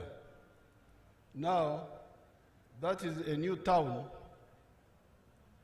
of factories in Mbale. That's a new town of factories near Mbale. Ekyo n'ekimu ku bibuga aye nga kiri mu bwamakolero wali okulinaana Mbale. Ekibuga ekiyaka. Ekibuga ekiyaka. Of only Makolero. Aye nga Makolero gonka. N'akakoze ekibuga ekyo. The bibuga which you know, in the old bibuga, a bibuga of shops. Bino ebibuga ebikaire va ku bino ebibuga ebikaire by'emwidi eby'amaduuka. Obuduuka. Butunda wuzi. Butunda wuzi. Mpiso. Tereta. Butunda mafuta getala.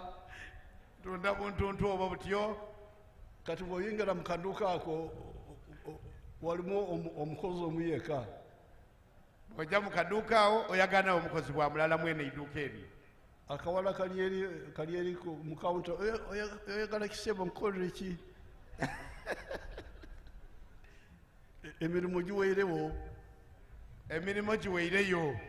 But these are now NRM towns of factories. Dino ni factory detulikoba town eda NRM aye nga diri mu bwamakolero.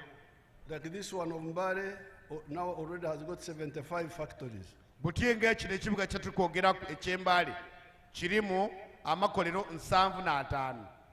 Let's enter one of them and see how many children are working there. Katuyingireyo okutubone abaana nga balikolera ebabitirivu. Freeze there. See how many young people are working there. Mulikubona abaana abavubuka abalikolera mu kibuga ekyo mwikolera eri. So, this is what NRM is telling you. Bana ebyo NRM byeri kutukoba byetube tulowoozeeku era byetube tugyeku. You can see some of the factories in Busoga, like the steel, Tembo steel.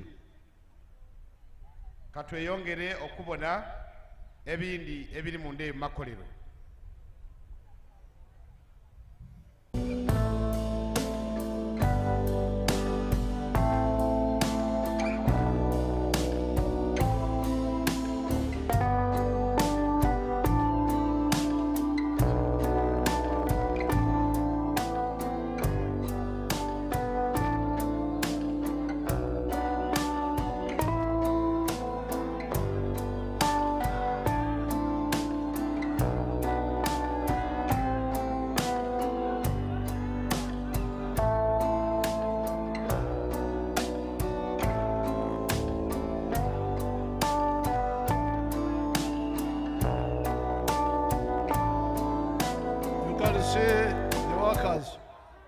Freeze those workers. Mulikubona abakozi abona bwe bali babitirivu. Those are jobs. Ekyo mirimo myerere created by the obukombe of Amakolero. Era nga kitondeibwawo obukombe obw'amakolero nga government ya NRM eno nesobweire okubutondawo. Then you get obukombe bw'amahoteri. Tuteeku n'obukombe obw'amahoteri. You get obukombe of borders, transport. Obwa border, transport. All those are wealth which creates jobs. Ejo jona miganulo ya bukombe nanteekateeka ya kutaawo mirimo. The new factories are already employing 1.3 million people. Amakolero ago busaawe ne wetwogerera galikozesa abantu akakaire kalamba n'emitwalo 3 nga bali kwekozesa makolero aye nga tebali mu government. And they are just coming now. Ate nga gali kuyida bwa buti mu kisanza kino mu kiseera kino ekya NRM government. And the government jobs are 480,000. Aye itukira emirimu gya government egiriyo giri emitwalo 48 gyonka. So the factories are already employing 3 times more people than the government. Butyawo kibona nti amakolero gonka gali kuwa emirimu abantu kwaga emirundi 3 kwaba abakozi abakolera government abasasulwa government. So that is the first safari of NRM to Uganda, to wake up people, show them where to go, but also actually implement, not only talk about, but implement. Eryo ne itafali eryokuna NRM gyemaze okutondawo okusobola okusitusa abantu okuva mu ndolo okubakubiriza n'okubawanirira bajje bafune emirimu bakole bebezeewo kampulira akalu n'akazira nga ka muzeeyi. So today I have talked of the 4 matafari. Olwaleero muzeeyi ayogeire ku matafali agaana. Peace, itafali erisooka libaire lya idembe, development, itafali eryokubiri lya nkulankulana, wealth, itafali eryokusatu lya bukombe, jobs. Itafali eryokuna lya mirimu. I will talk about the other 3 in the evening.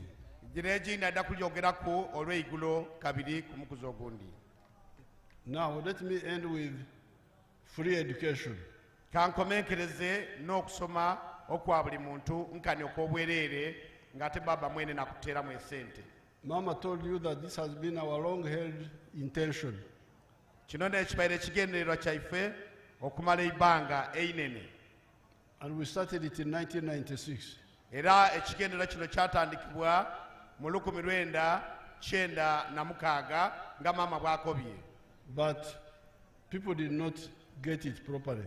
Abantu tebasooka kututegeera bulungi. So some of the actors continue charging money in schools. Era abantu abandi bajja mu maiso nga basaba abaana abajja mu masomero esente. And many children drop out. Era abantu nabangi mu ngeri oti neyo bava mu masomero. That's what led me to start skilling hubs. Era n'ensonga lwaki muzeeyi ne gavumenti ya NRM yatandikawo amatendekero ago agatendeka abaana eby'omu mutwe. And do it free of cost. Era nga kikolebwa bwereere awaza kusasula kintu kyona kyona ng'abaana abajja basoma eby'omu mutwe. I don't know whether some of my graduates are here. Era ndikusaba abaana ba industrial hub musitukeku abaskiringi abagiire mu industrial hub e Nakabango. Twenda kwebaza muzeeyi nti buli mwaka tufunayo 16 bajja ba traininga era abamu ku bagraduates bali awo. Twenda kwebaza muzeeyi. So let's get testimonies, 1 boy and 1 girl. Kale katufuneku obudulizi okuva mu bantu bano aba baiti basoma e Nakabango.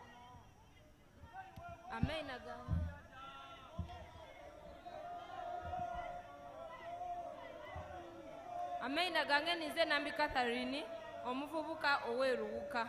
Nali nga amaze okusoma nasoma ku paka senior 4 n'abaawo nga abazaire bange bazira school fees. N'abaawo ng'ekyokukola ekyokuyizaako nga kimbuze.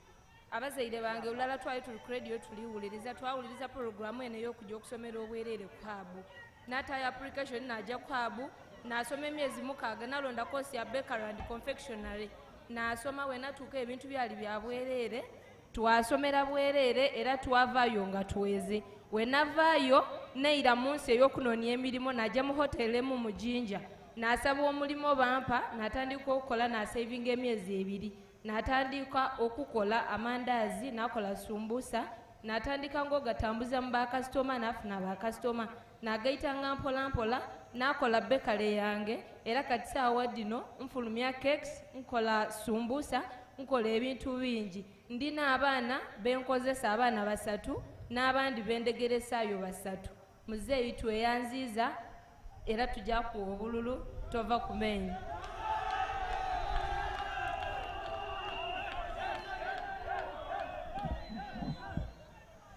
Neyanziiza His Excellency Amaina gange nize Magezi Aloni azalibwa omwami n'omukyala Kange George Godobe n'omukyala Nairoba Agnes. Nze mbwirire mu Luuka South Constituency egombololere na Wampiti omuluka ogw'e Nawankompe ku kyalo ky'e Nawankompe A. Sebo ndije wano okutuusa testimony ku pologulamu ya sikiringi. Nze nasoma ku paka kya musanvu.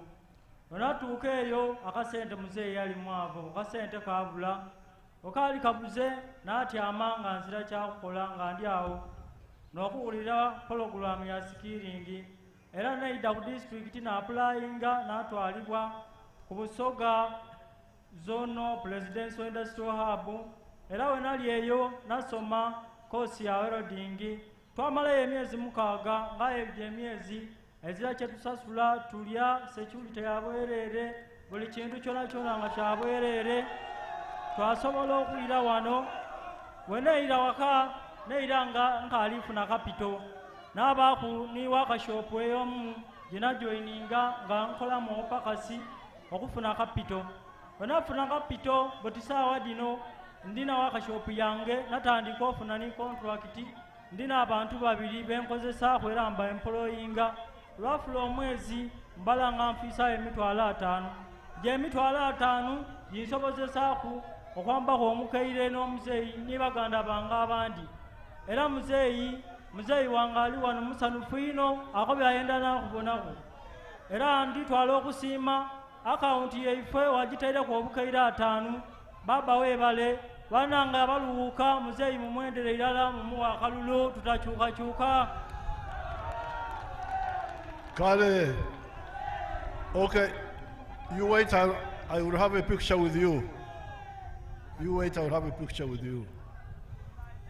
Now, you have seen the misery caused by the school fees to these young people. And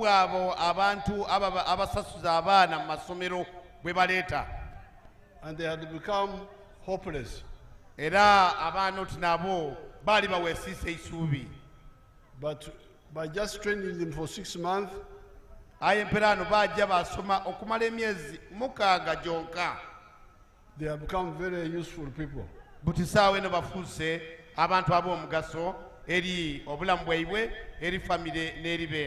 See what they are producing. You can also, even for the country, forget about themselves, even the country.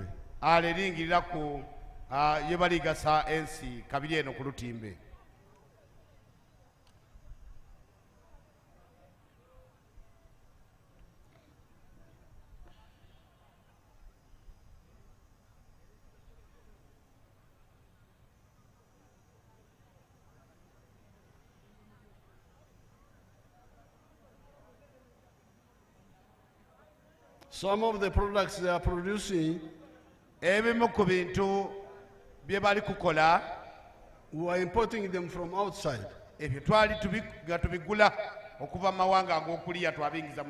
Like those hospital beds, you can see them there.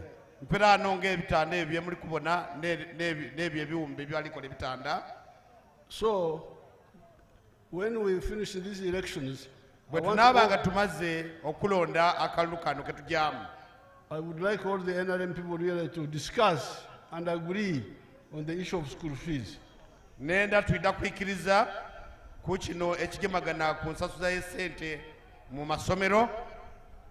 For me, I think it is a big mistake. I think it is a big mistake to have...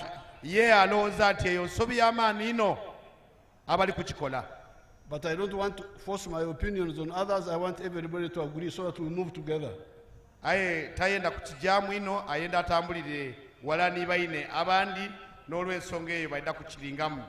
are a lot of private schools. The rich people can take their children to the private schools.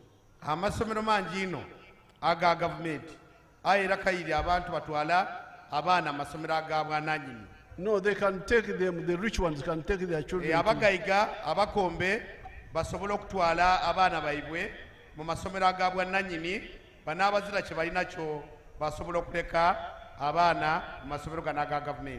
that the government deals with the children of the poor and we all move together. Abagaiga move forward.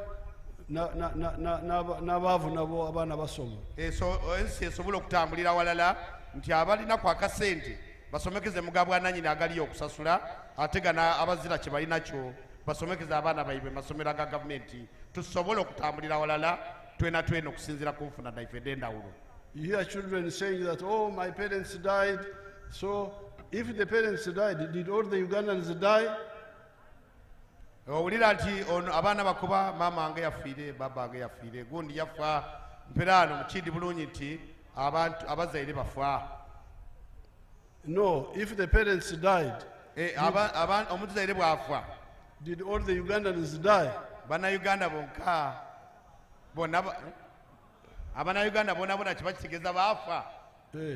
Itwe abaliwo tulabirira abaana baabo abaafa.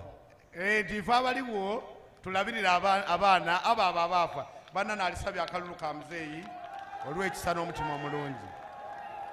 Kale mwebale. Kubanga itwe abaliwo tugenda kwereetera ekisiraani, tulina kubanga twereetera ekisiraani okulaba nti abaana bamulekwa tewali abafaaku ffe tuli ku byeffeka. Singa abaana bamulekwa tetubafiireku ne tubanga twefaaku twekana twenka. Kubanga mu Bayibuli Yesu yanyigira abantu yagamba nti when I was thirsty you didn't give me water. Kubanga ni Yesu yabuulira akati bwe nali enonta wampa amadi ag'okunwa. Then they said, but when did we deny you water? Era abantu babuza ati twakuwali amadi ag'okunwa. You said when you denied that one who was thirsty water, you denied me. Era yayiramya kati bwe wayima oyo amadi ag'okunwa wali oyimye nze. So now when you didn't care about the orphan, kiba kitegeeza nti bw'oba tofiire ku mulekwa, you don't care about God. Kiba kitegeeza tofaayo eri Katonda.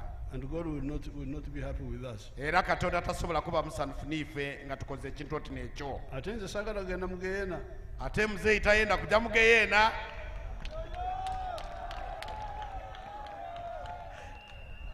Now I have written what you have said about the industrial park. Kale muzeeyi awandiise ekyo kye twogeire ku chairman waife mu ripooti gy'awaire ekya industrial park oba amakolero okuzimba amakolero. The sports stadium. Ayogeire ku kisaawe ekyo kye twasaba era ne tuwaayo eka 13 wainumaawo edda okuzimba ku ekisaawe ekya region wano eno weeno eruuka kijja okuba. Industrial park. Ekyo ekyamakolero. I've taken note of all of them. Byonna. Muzeeyi amaze okubinootinga era ajja abitaamu amaanyi. So therefore, when somebody asks you and says, why are you supporting NRM? Era nga bwakubye nti tuwagire NRM. Singo, if somebody asks you, why are you supporting NRM? Singa omuntu aba akubuuziza lwaki waliwagire NRM, tell him that NRM showed us that it had put a number of matafari on Uganda's house. Mukobe bwa bukobe nti NRM etaire kwa matafaali agawera ku nkulankulana ni kubaawo okwa Uganda eno gye tulimu olwaleero. Number one, peace. Ekisookera era mukobe nti NRM yaleeta idembe mu nsi yaife. Second, tofaali enkulakulana. Ensonga ey'okubiri gy'oba omukobe akubuuziza nti NRM eno ereese enkulankulana.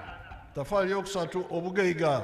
Mukobe nti eitafaali eryokusatu NRM ereese enkulankulana. Etafaali eryokuna emirimu. Ensonga ey'okuna eitafaali eryokuna nti NRM ereese emirimu. Emirimu egiva mu bukombe.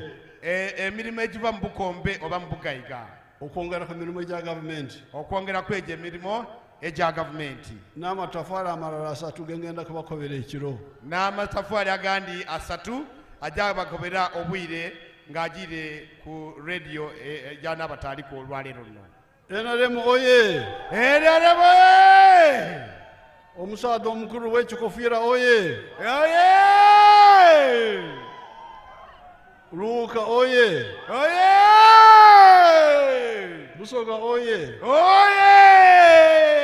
Uganda oye! Oye! East Africa Africa oye. Oye, oye, oye, oye, oye, oye, oye. Mwebale ino. Tweyanziza mwebale ino, mwebale ala.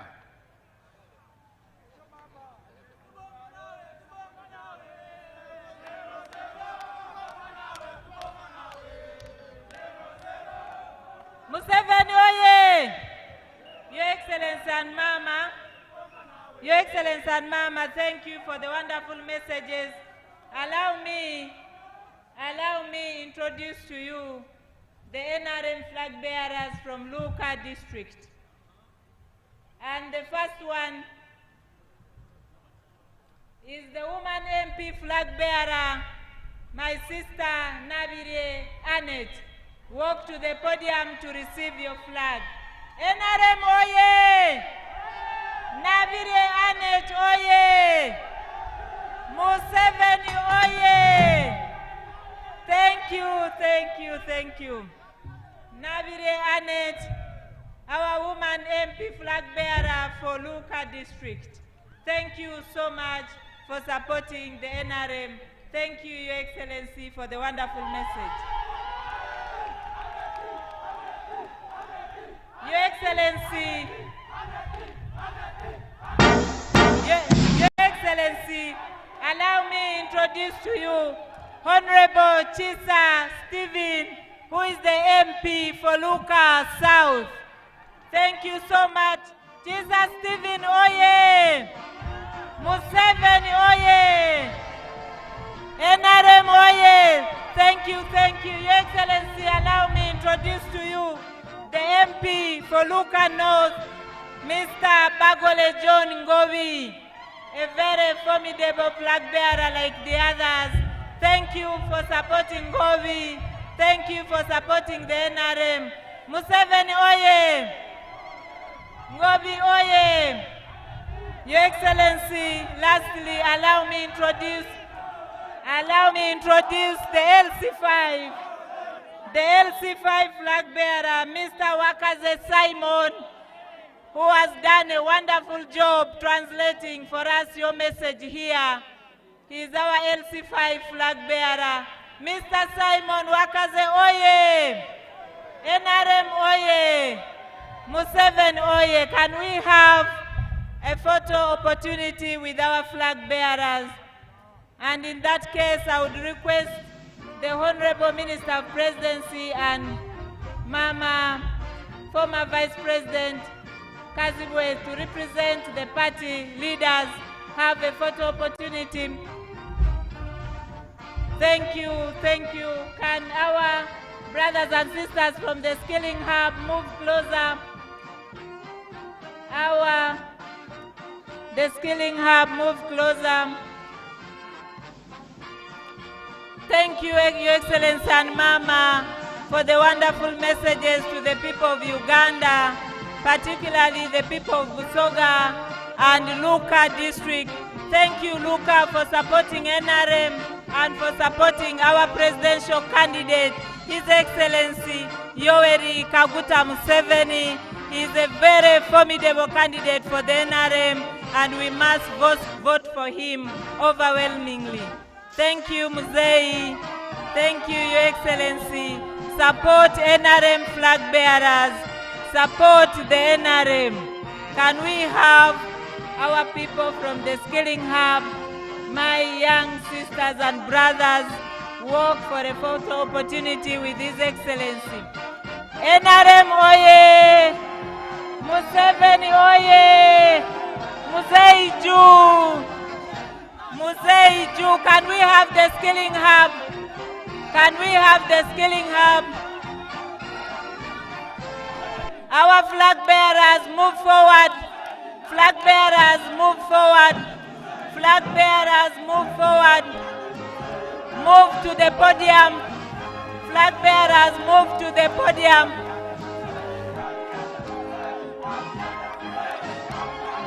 Thank you, Your Excellency. You can see the love from our people. Thank you for supporting the NRM. Thank you for supporting President Museveni. NRM is the party here in Luuka and in Busoga. can you prepare as Museveni walks to his tent with Mama, as His Excellency walks to his tent.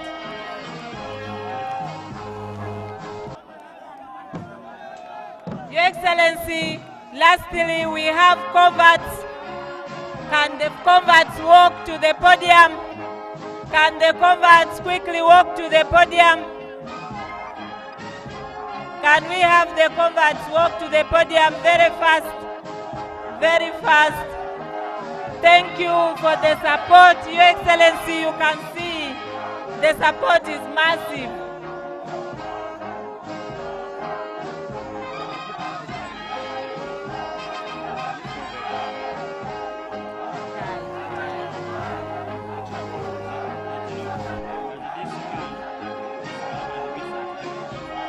Thank you.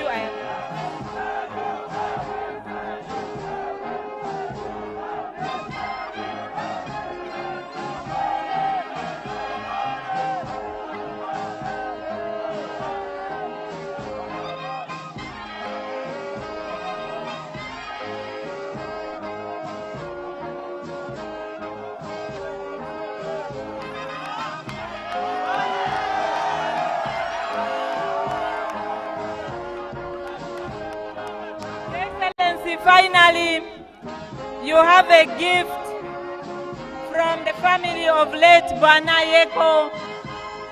Can we have the gift?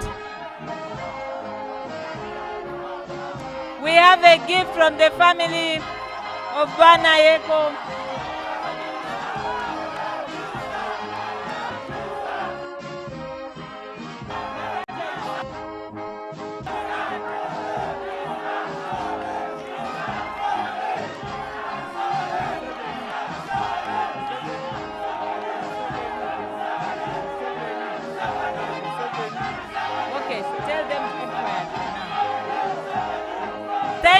Thank you for the support. Can we have the gift from the family of Bwana Yeko? Can we have the gift? If we don't have the gift, then we can go for anthems. Can we have the gift? The family of Bwana Yeko has gifted His Excellency Yoweri Kaguta Museveni. Can we allow His Excellency receive the gift? Thank you. Can our converts move aside? Can we allow His Excellency receive a gift from the family of Bwana Yeko? Thank you, thank you. Thank you, Bwana family, for gifting His Excellency Yoweri Kaguta Museveni. He has a photo moment there with the family of Bwana Yeko. Thank you for gifting Museveni. And thank you, the people of Luuka, for supporting NRM. Thank you for coming. Our youth, thank you for the support you have showed the NRM. DJ, can you prepare? Can you prepare? Please tell them to be quiet. No, it's in this one. Thank you, thank you, thank you. Thank you. Thank you for supporting NRM. Thank you for supporting Museveni. DJ, can you prepare the anthems as Museveni walks to his tent? DJ, prepare as Museveni walks to his tent. Thank you for supporting Museveni. Thank you for supporting them. DJ, wait. Wait.